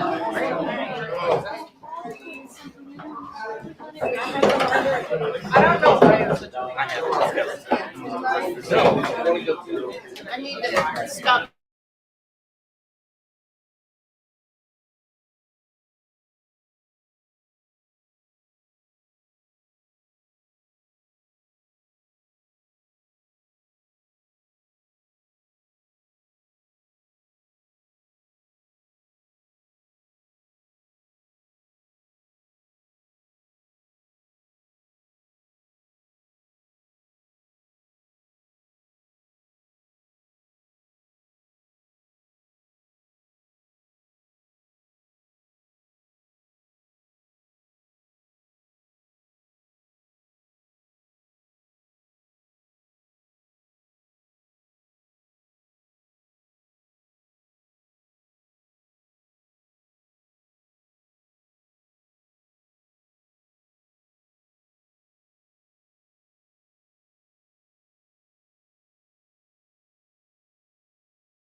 Nothing new to anyone here. Nathan Garza will be presenting. We've got 30 minutes. Wait, I don't think mic's on. Right, next item of business is being presented by Nathan Garza, the motion to adopt the conflict of interest policy. We've got 30 minutes allotted to this. We are still missing some folks.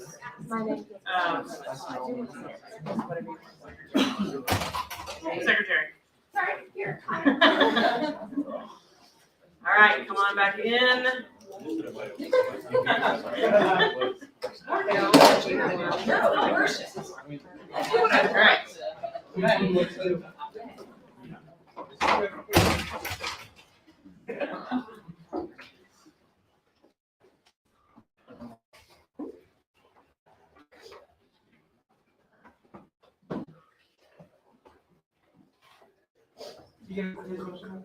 I was just getting some time this week.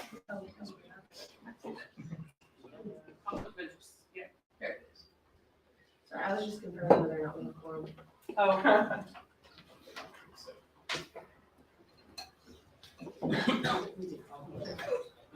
Okay, so the motion's been up for a little bit, I think since September, I believe. And so I want to give a brief description of this motion.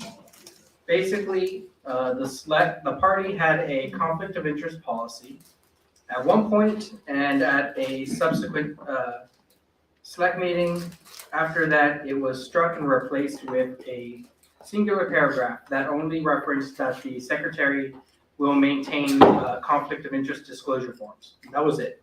The rest of it was moved into a disclosure form Word document, not the PDF, the Word doc. And so what this motion does is it institutes that conflict of interest policy, moves it from the Word doc and puts it back into the operations manual, and also puts requirements for the party officers and select representatives to disclose and recuse, and sets a penalty for violations. It also ensures that the disclosure forms that the secretary maintains can be utilized, and that's by allowing voting members, I believe,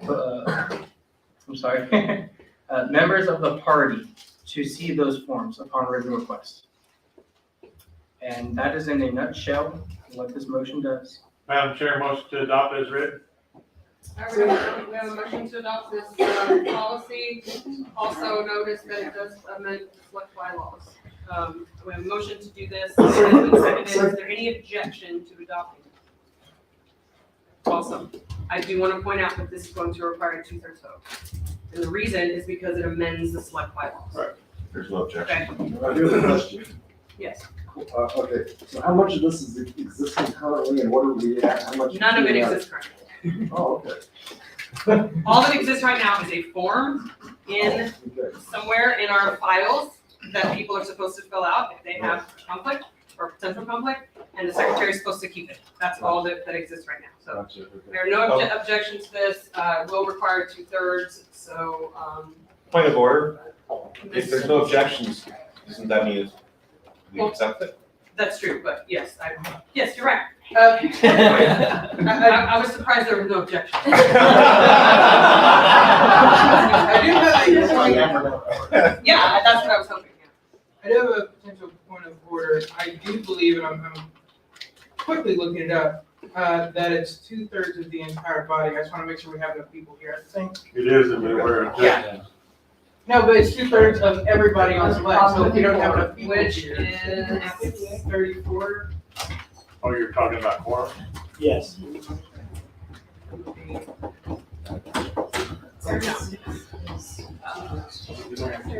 you want us to stand and count ourselves off? I think I can do it. You're the only one in your row. Or no, there's Amanda. 1, 2. Yeah.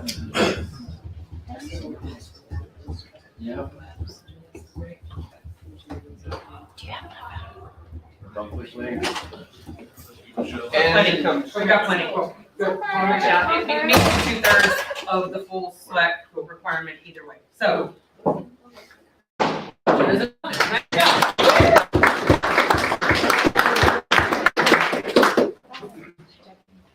way easier.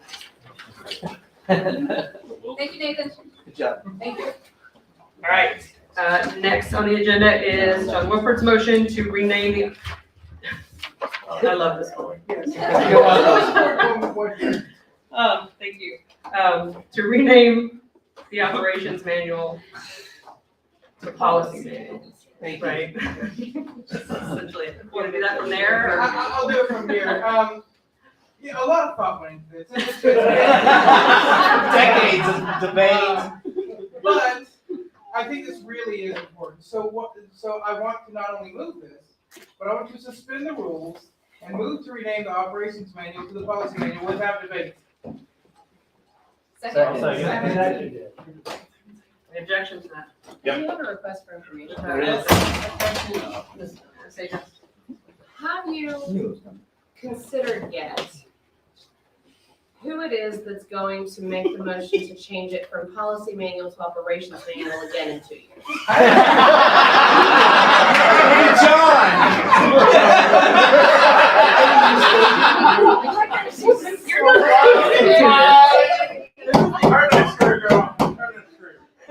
There's a few people eyeballing. If you want to volunteer, let me know. All right, we've got 5 minutes for this, so it's okay for us. Mr. Ford, I didn't hear objection. Was that you who objected? Yeah, Okay. I figured Nathan should have the only non-objectional thing, so. This is a show objection. All right. Do that for me? We'll give Nathan. All right, so, okay, so walk me through this. So you moved to do this without, Yeah, to go ahead and vote, basically bypassing debate, which requires a 2/3 pass. Yeah, so suspension of the rules isn't debatable, but Right. it requires 2/3, so we Right. don't get to debate it, we're just gonna vote. Okay. And I'm betting on the higher person. Okay, so we just vote. Yes. All right, so we're proceeding directly to a vote on this. Change the operations manual to the policy manual as it used to be called anyway. Controversial. All in favor, raise your hand. All opposed.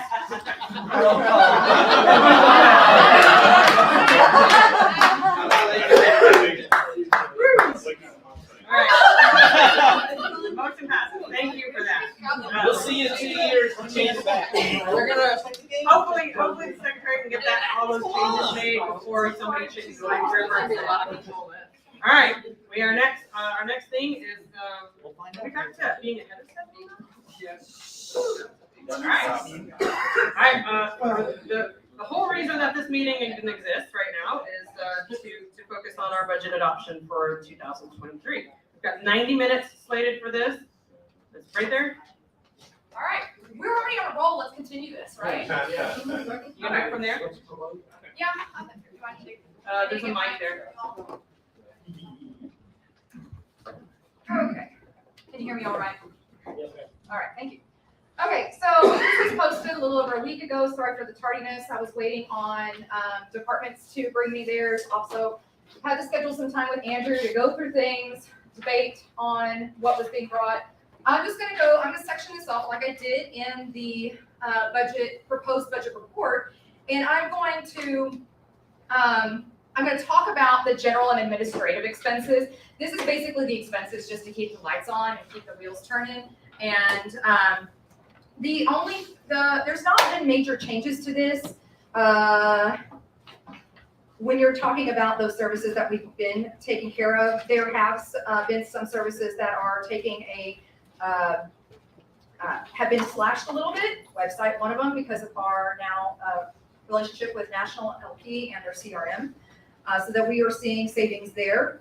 And some of our other services like G Suite, our financial services, phone services, some of those things came up just a little bit. We're talking maybe between the $50 to $100 range due to inflation.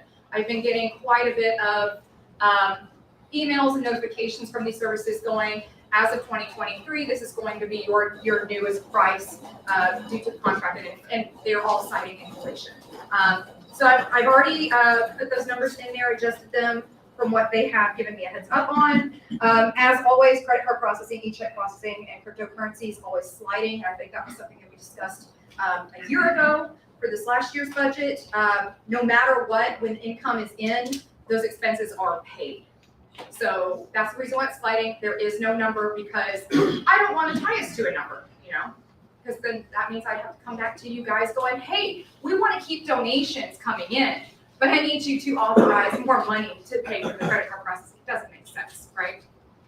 I'm trying to think. The only thing that I know is a bit notable right here is legal fees at $16,000 and executive director salary at $50,000. Executive director salary is obviously twice because we've got $25K left on Andrew's contract, and then when we try to either renew or we want to continue with a full-time paid executive director, that's earmarked. That number can go up, it can go down. That's up to Slec. We don't have to have a argument or debate on that at the moment. Think of most of this as being earmarked, not just authorized. Okay, just because we pass something in the budget doesn't mean we're going to spend that. Okay, doesn't mean it's also authorized. Certain things have to take a secondary authorization in order for them to get spent. So don't panic on some of that. Legal fees, I said $60,000, and the reason why is because we've got our hearing next year. We have to show that we are making regular, on time, like a good schedule of payments, because I think we've already talked about it before. It's good for us, and I don't want to go into full detail on that, but I think we've had lots of these conversations about that. So don't be scared about that. It may not be $60,000 is what we spend on legal fees, but I would like for it to be there just in case. That leaves, just to keep the lights on, $129,000. That doesn't mean that the rest of the department budgets aren't necessary. Some of them are in order for us to, again, operate as a party. I am going to present these department budgets, but when we get into debate or questions, I am going to ask those department directors or Andrew to, oh, okay, well, great, right, it's during my thing. Is Janae here? No, she's like, come on, dang it. Try to find Janae or Jody's mom. I think she's pulled. Janae was supposed to be here. Huh? Extra real quick.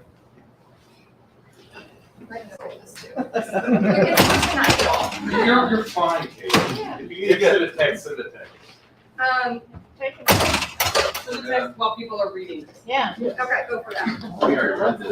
Hopefully you've already read The entire room has already read. Better have. So read it again, just in case.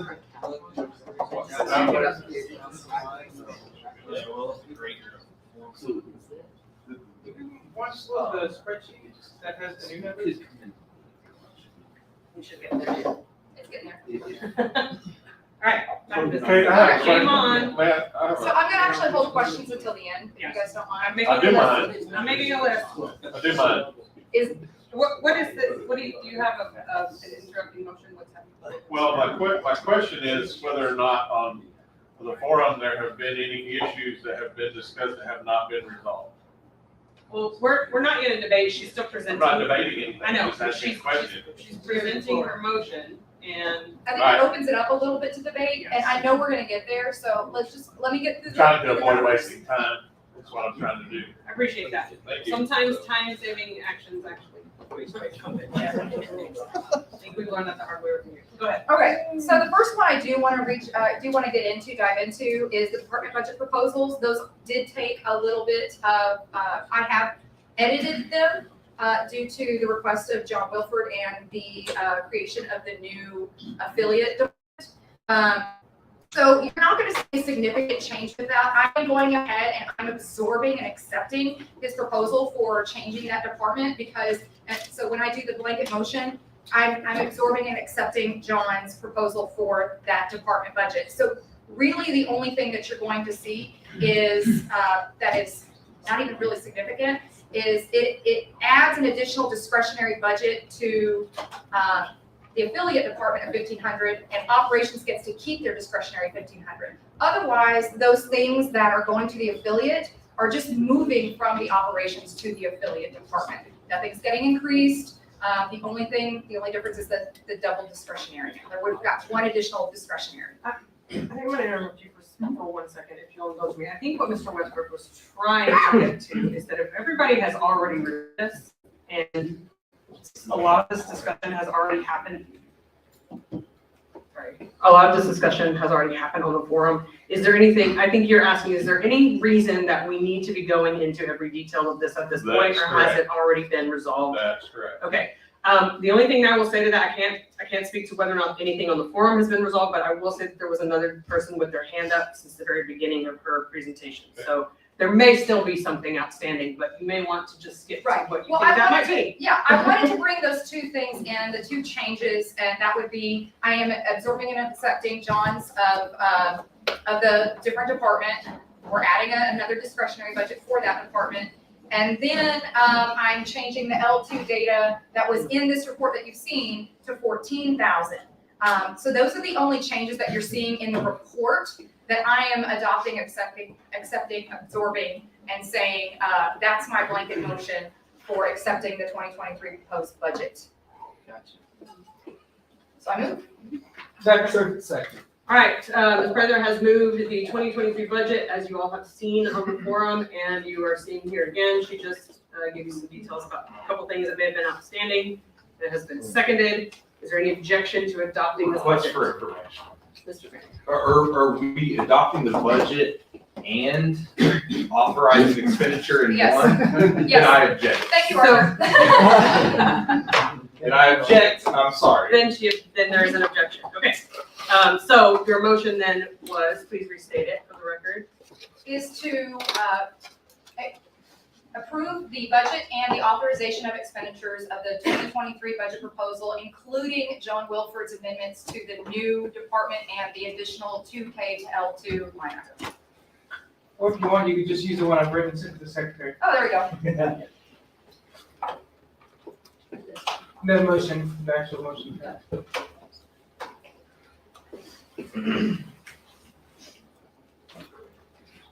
If.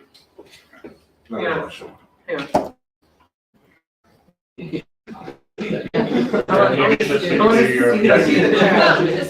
Before we shoot. I would rather get this resolved before. Yeah. No, that's good. It's fine.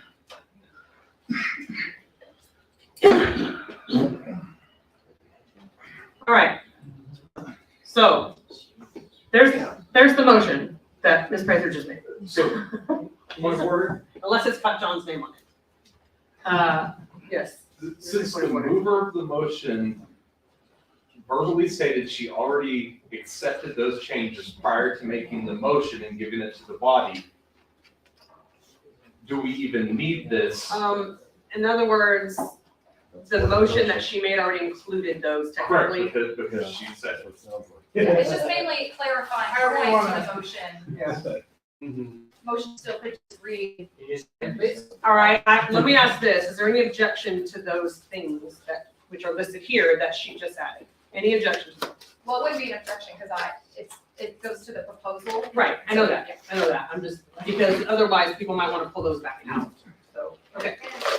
If we, point of And if you recommendation, go to the if- bottom, there's a spreadsheet that has all the budget with all the numbers.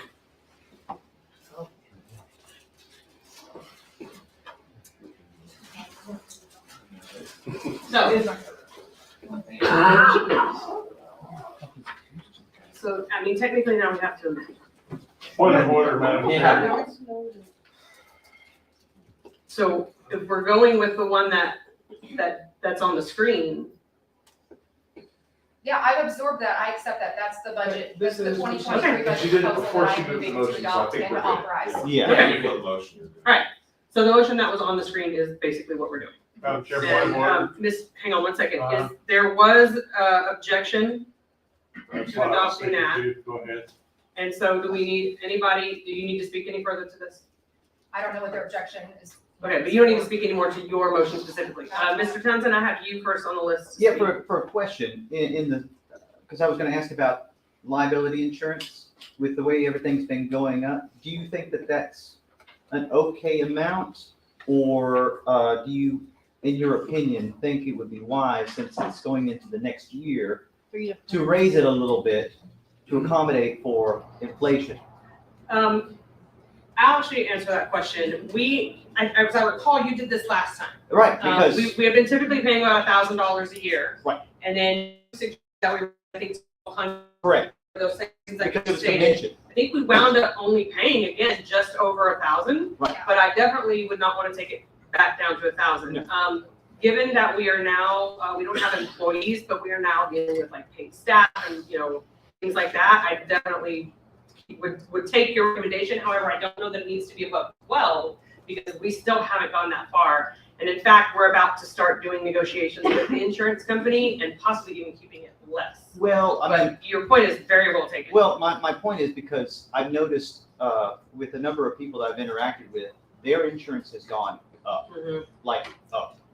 So I just want to get ahead of that and give us some cushions if that happens to us in y'all's negotiation.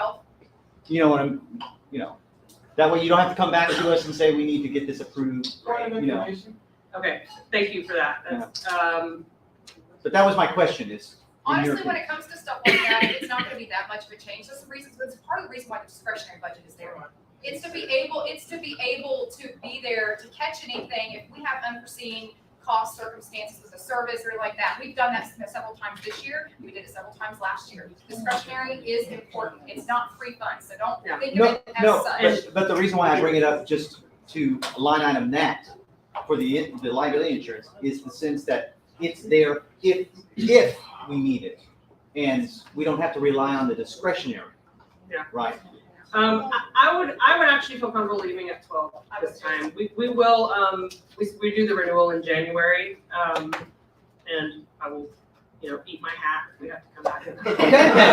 Okay. But I definitely appreciate that, and, because you never know, and we have had some changes that could impact that. Hopefully they're not more than 200. Did you need to be on deck to speak? Yes. Okay. I have a point of order. Well, that's my question, if he was going to speak to his objections. Yes. Yeah. So, I'm objecting to passing the budget and authorization at the same time, because I would like to amend the authorization for two items. I completely and totally agree with the line items being in the budget, and I fully intend on us following through with it, but I'm not comfortable at this time with the information I have to authorize the funds. So I'd like to remove from the authorization so that Slec has to be presented with the information again before we authorize the expenditure. Which two? I know which ones. Do you mind if I take? Yeah, go for it. I'll send it to he. Hold on, I would like to hear from him which two. Okay, so it is the lobbyist expense of $15,000. And in the development department, it was an increase, there's a footnote down below the departmental budgets where they raised the donation commission line item by $15,000 with the anticipation of hiring a paid development director. With increased revenue, obviously. Yes. Information. Okay, thank you for those specifics. Were those the ones you were expecting? Okay, hang on just a second. Mr. West. Was this matter discussed in the forum previously? Is there a reason why not? No. Okay. To be honest, I did not catch the footnote. Fair enough. Alright. You have any? I missed what you were asking. So in my interpretation of policy and the way we've done things with contracted staff, whether it's the lobbyist or development department contract, I believe Slec has the mechanism to get involved with almost like a double authorization of that when we go through the contract and when we inform and announce to people that we are going through and who the applicants are. Slec has every opportunity to come in and say, I want more questions, or we want to be more involved, even to the point where they object. So I think that mechanism's already there, in my opinion, as kind of like as a safeguard for authorization on those particular items. I don't think it's necessary. So, you spoke to your objection, but you didn't actually make a motion to amend, which I Yeah, I would like to make a motion to amend the authorization piece only.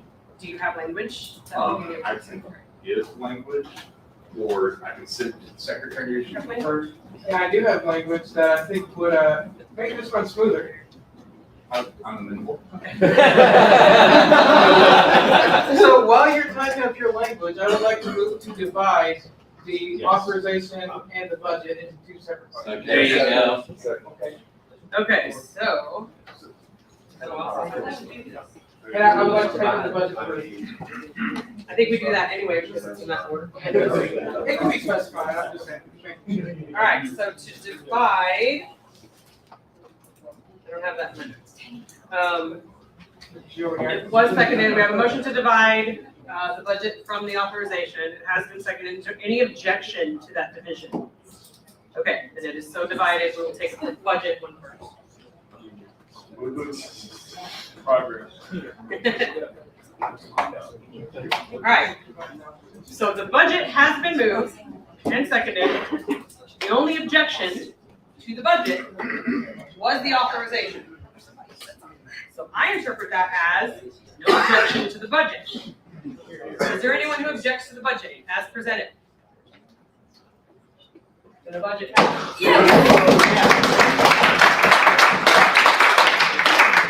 Okay, so we are now in the authorization part of this, and you've got language now. Yes.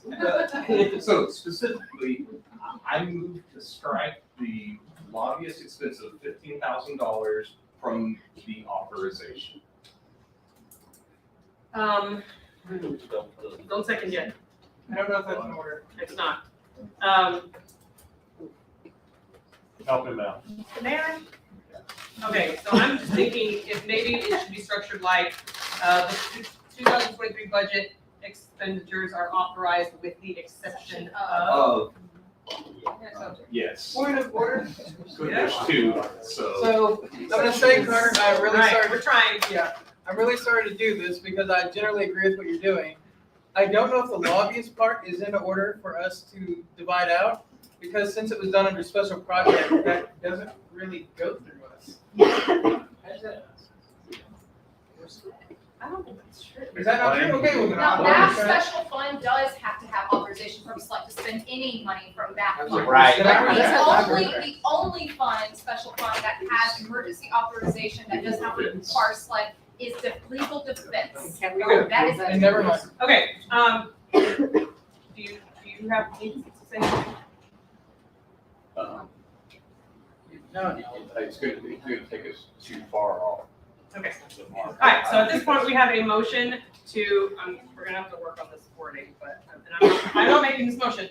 So if we strike it, because the verbiage for this motion would be to approve the authorization of, and it would be the same list, correct? With the exception. The way it would, how it would read, if I'm not mistaken, is, the motion is to authorize the expenditures in the 2023 budget, With the exception of. and then with the exception of, Correct. Second that motion. and then maybe pending further Slec approval. I'm not trying to make it for you, I'm just Yes. offering a suggestion. Yes. Okay. Well, we can, Mr. Perez. Brandon Perez, SC 22. Madam Chair, could the representative explain what is the vision that we have with? We'll get into debate once this is actually on the I floor. don't even know what's being debated. Nothing's being debated. Nothing's being debated yet. Nothing's being debated yet. So they're working on it. So, okay. the motion is to authorize the expenditures in the 2023 budget, approved budget, with the exception of, you're gonna have to read the line items to me. The lobbyist line item for $15,000.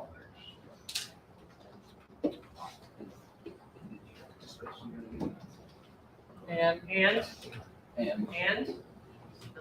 the $15,000 increase. And the $15,000 increase for the develop, or what is it, donation commissions line. Okay, so that one is not, that one doesn't read $15,000. That It's one. 27. And reduce the authorization That's a of the whole donation separate thing. commission. Yeah. Can't It gets reduce muddy. can't reduce the budget line item now. Only authorize, yeah, you can only authorize. You don't have to do that. Just leave it where it was. So at this point where we are is just trying to clarify the motion. There is actually no motion on the floor right now, Correct. okay? So we're not actually in debate yet, and we can't hear from anybody else on it because I suspect that anything that anybody says. Request for information. Hold on. Yes? Is it okay if we break minutes to finish Brandon's motion? I mean, we've got time. Is there any objection to being at ease for 10 minutes to clarify this motion? Who's gonna clarify it? Carter. Carter. I heard no objection. We will be at ease for 10 minutes. And in that time, if, we're at ease, so Mr. Emily, please. If I could get your attention for just a second. I'm only trying to save you some time, but I understand what Carter's concern is. There is no scenario, there's no possible future in which I would be trying to bring on a development director or a lobbyist without running that by this body. Yeah. That our volunteer staffs, our volunteer positions are kind of a different deal because there's a lot of subjective stuff goes into that. But if we're talking about pay contractors, that's not gonna happen. So I don't know, take whatever comfort you want from that, but that's just not gonna happen. So, you would get another look at that anyway. Andrew, I have a question for you along that line. Is there anything written that says that we don't do that?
item.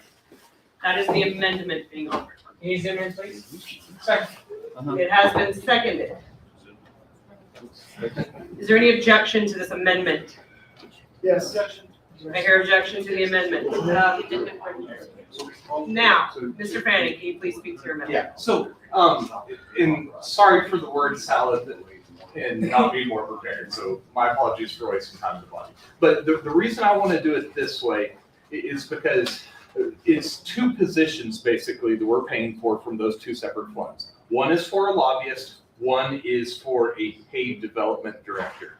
And I want to see a job description, at least for the development director, that's good to go, and a contract. And for the lobbyist, I want to see some kind of goals or objectives or whatnot, and I want to see the contract there before we authorize those expenditures. Okay, if I may, you will not be able to see a contract until we have someone with whom to contract, because they are part of that 100%, negotiation. 100%. And that, I know this is going to be something that's going to have to be authorized at a later date, and I'm 100% fine with that. I think this body, that's why I didn't amend the budget itself. I'm 100% for spending this money. I just want to have the proper oversight when we do go spend. Okay, there was objection, Mr. Perez.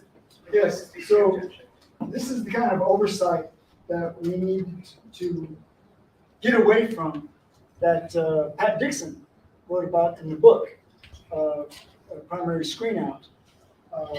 We need to have the flexibility to do whatever it takes to accomplish something productive in the legislature. This last cycle, we had 3 special sessions. How can you take that into account with the SOC micromanaging what goes on? So I argue that also that this says lobbyist. I guarantee you we're gonna have more than one lobbyist. If we only have one lobbyist this next cycle, we are gonna fail.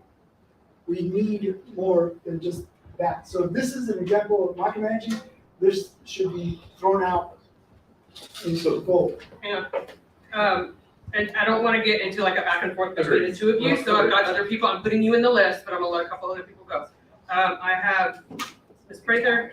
So it's more just clarification on especially the donation commission. For what I had said in the report, it was in the hopes of a paid development director, but it would be based on donation commission. What Jim Commission already- based, not like paid Not salary. salary. Agreed. So for all the money they bring in, they get a portion of that. I just what Jenny does, except on a little bit more stricter scale. But anyway, the income's there. The income's gonna be there. It's going to be a sliding scale. I think that's the one that it doesn't make sense to not authorize it because the income is going to be there to cover it. And if the income doesn't come in, we don't spend any on that particular part of the donation commission. Lobbyists, I'm not going to touch. You want on the list? Yes, please. Okay, you're next, go ahead. Oh, cool. Yeah, so I rise to speak in favor of this. So I've heard two sides, and both sides seem to be agreeing on a key point. And that is Slec will oversee this, whether we authorize it today or whether we authorize down the road, that there is guarantee that there won't be action taken and somebody put in these positions without coming to Slec. Authorizing this, whether we do it today or on the forum, takes a majority of the entire body. It's kind of a weird quirk that this motion happens to take the exact same voting threshold here and in the forum. And what better way for Slec to be notified and authorize this to happen than just this very motion that we're talking about kicking down the road anyway. So whether we want to word the motion as an authorization or whether we want to word the motion as approving the person, the oversight that's being talked about here is being agreed on by both sides that it's going to happen. So this just puts in place a mechanism for that to happen that is already in our policy and bylaws. So I think this is a good way to do that. Carter, I have you next, but we haven't heard from Vince on this one, so is that okay? Yeah, absolutely. Go ahead, Frank. So, Frank Lozano, SD 27. I want to speak against the motion simply because I feel like it adds a bureaucratic extra step that's unnecessary. We already have in place the option for Slec to review all of these sorts of, contracts and whatnot. And we don't have one because we don't have a lobbyist currently. However, it does call into question what will happen if we do find this, everything goes well, and then we have to get an extra authorization on top of that. I agree with the spirit of the motion in the sense of we want to make sure that everything's above board and all that sort of thing, but it does seem to, stop a bureaucracy that is unnecessary. Go ahead, Mr. Fanning, and then Mr. Ford. So, basically, just what I would like to say to this one specifically is, I understand it is more bureaucracy, but it's done to protect the party's funds. And to be quite honest, if a lobbyist last session would have had clear goals and objectives laid out, I don't think this would be an issue. I just want to make sure we go into it fully prepared, knowing what the expectations are for both sides, specifically for that one. Mr. Ford? Yeah, let me stand up. That seems to be the trend going. Back in April 2021, there was this debate about the political action department proposal about giving, I think it was $6,000 or $7,000, and it had to be done yesterday. I was one of the few people that voted against it.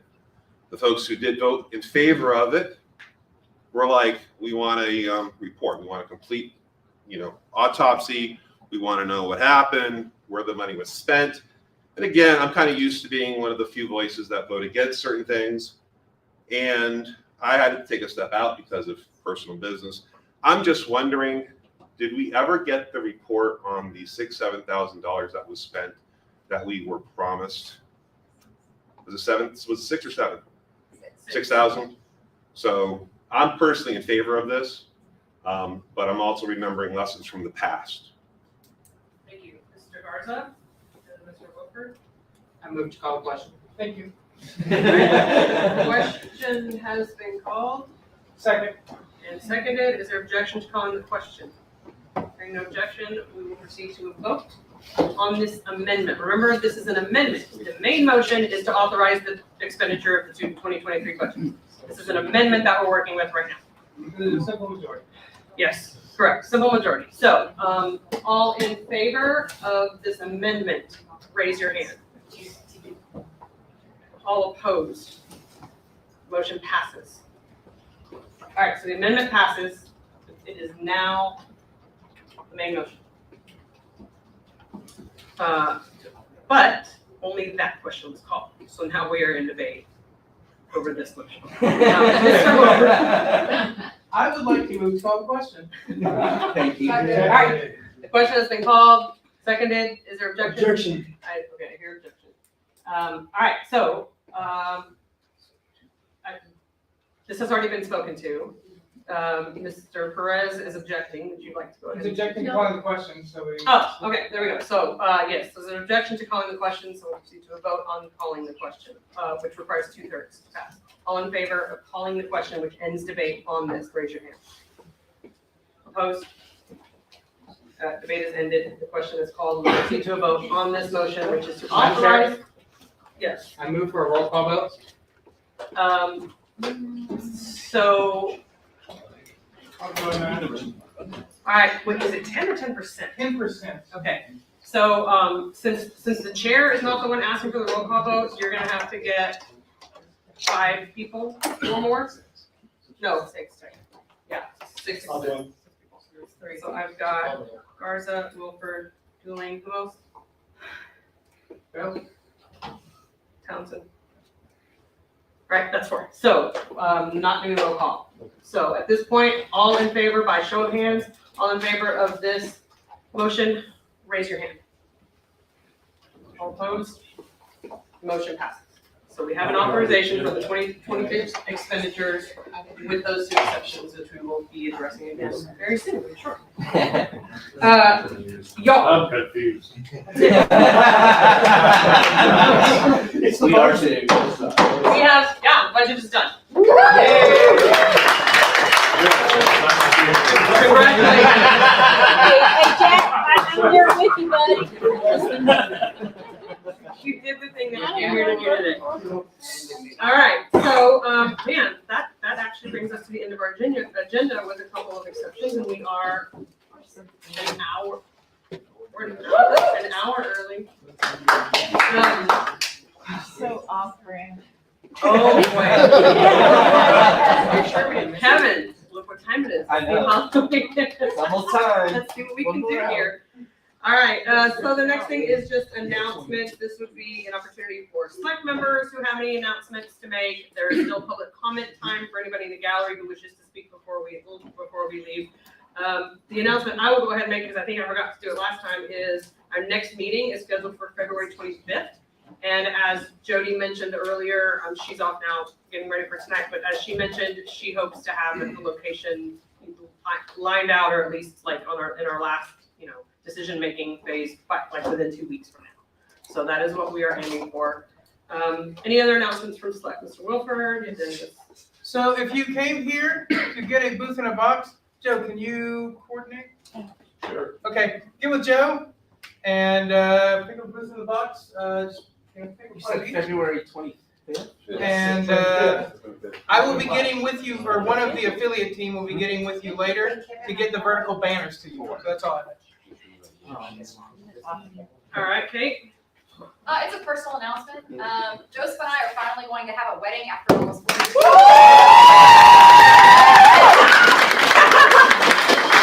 All y'all have to save the date, September 9th next year. Hopefully we will not still be in court. Hopefully we will have already won that case. Kyle? Yeah, I just want to remind everyone on Slec and the staff that are here, if you would like your photo on the website, your headshot on the Slec page, just send me a picture to one of my many email addresses that I'll be texting. And we'll get that up there. And I just want to say the forum, number of people on Slec that are using the forums has been vastly increased over last term, so thank you for checking the forums. Look what the difference that makes in getting through these meetings. This was heavy stuff that we just did today, and you guys actively participating the way you did on the forum makes all the difference in getting through this, so thank you for that. I'm gonna cut the line real quick on announcements because he said pictures. We need to get a Slec group photo. There's lots of pretty spaces out there, but let's please do that before we all depart. I just want to get that in there before I forget, so you can take the time to put your lipstick on or whatever you need to do. Nancy Garza. I can just get like I wanted to show my appreciation to Chase Oliver for coming here. It's both amazing how many votes he received and shameful that the two major parties refuse to accept the universal truth that the major parties are not entitled to anyone's vote. Thank you.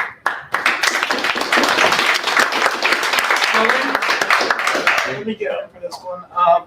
So first of all, I, as they are seen and everything else, I ended up getting 26.85% in County, with a total of 14,388 votes. Which I will say this: I want to thank everyone who supported me with this race, as it actually marked that I actually became the libertarian with the most votes in Guadalupe County since Mark Ash's run in 2018, I believe. Yeah, and which I do plan on running again in the next election year for county commissioner, hopefully. Which that's still in the works, right? That's still kind of in the planning stages right now. For those that donated, you after Thanksgiving week, you should be getting a personal thank you card from me. Pretty much that's all I have to say. Thanks again. Thank you.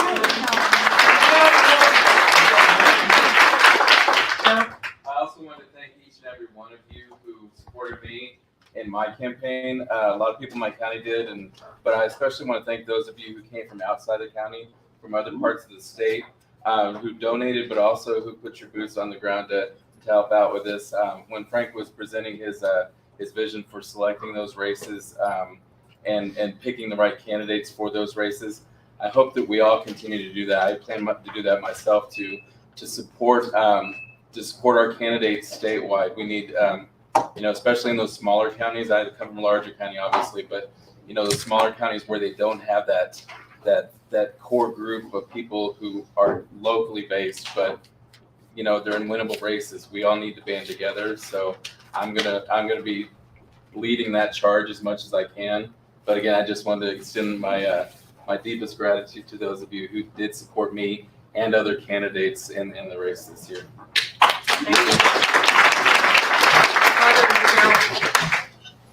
So we've got a fantastic candidate running for city council in San Antonio. I know it's nonpartisan races, but he is a dues-paying member of LP Bear.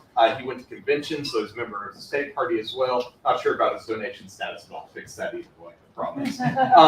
But he's a fantastic candidate. He's ran before, so he's got a little bit of experience. We're really ramping up his campaign. San Antonio is not a cheap place to run for city council. So far, we've raised over $5,000 for him. We are in the process of securing more than that. To have a shot, we really need to get to about 10, 12K range on this one. We do have $1,000 pledged on top of the 5,000 some change that he's got. So I hate to beat up this group who already donates a ton. I know you others got done donating a ton, but if you want to donate, his website is chris4sa.com. CHRIS. Chris, common spelling, CHRIS. Chris Becker. Yeah, not to be confused with Chris Baker. It's like I said, chris4sa.com. You can check out his platform and stuff there. He's a solid guy. He's an economics professor, so really big on taxes and spending. He's got a fantastic campaign team that's already highlighting like literally people buying votes that are going to happen next term from the incumbent by donating to her campaign. We need him in there. So please consider donating if you can, or I'll be announcing more when we're actually walking and stuff. So. Thank you. Carol. Okay, if you guys didn't know it, I'm the outreach coordinator for Harris County. Woo-hoo! Anyway, I sort of was voluntold to do brunch a couple years ago by my wonderful friend Luke Spencer, and I will use his name liberally since he's not here to defend himself.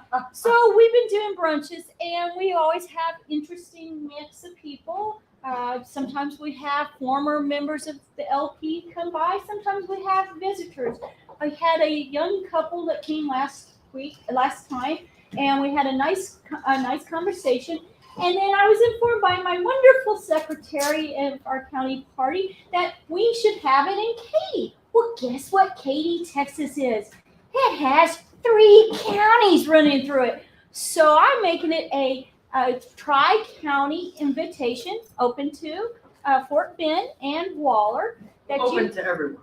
It is open, but no, we're going to exclude just to us. But we're going to be, I was informed by one of the county people that the restaurant I chose was too small for a 3-county kind of brunch. What's the third county? That's a good problem. Waller. And Fort Bend and Harris County. So it's going to be after I talked to these people today, they said we should have it at Astor Farm to table. And their menu looks fantastic. Now, brunch is not cheap, if you guys didn't know that. So save your pennies and come out. What's the date? December 10th. Okay. At 11. But I need you guys, if you're on Facebook, please RSVP or email me, which is outreach. What is my email? outreach@lpharris.org. Thank you. And there will also be an event eventually For happy at hour. the end of the weekend. Thank you.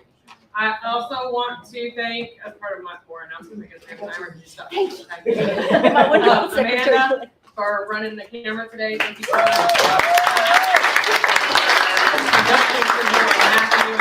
He was helping as well, so thank you for all of that. If anybody else who helped make this meeting possible, and Kyle, you had something else? Yeah, I just want to remind everyone, we have an events calendar on the website, lptech.org. But you need to, there's a link at the top of the calendar to submit your events. Please submit your events, because I find LP events on Facebook that haven't been submitted, and then sometimes I'll add them myself. But please submit your events so everyone can find what we're doing in the state. Jacob, and then Anastasia, and then Jack. I don't know if anybody knows here, but in that front row up there, in the black hat is Austin Hoogan. He is a new Slec rep, and he started today. I'm so sorry. Mr. Westbrook, go ahead. Yeah, just a reminder for Jenny. Just a reminder, Mr. Westbrook is reminding us all for Jenny.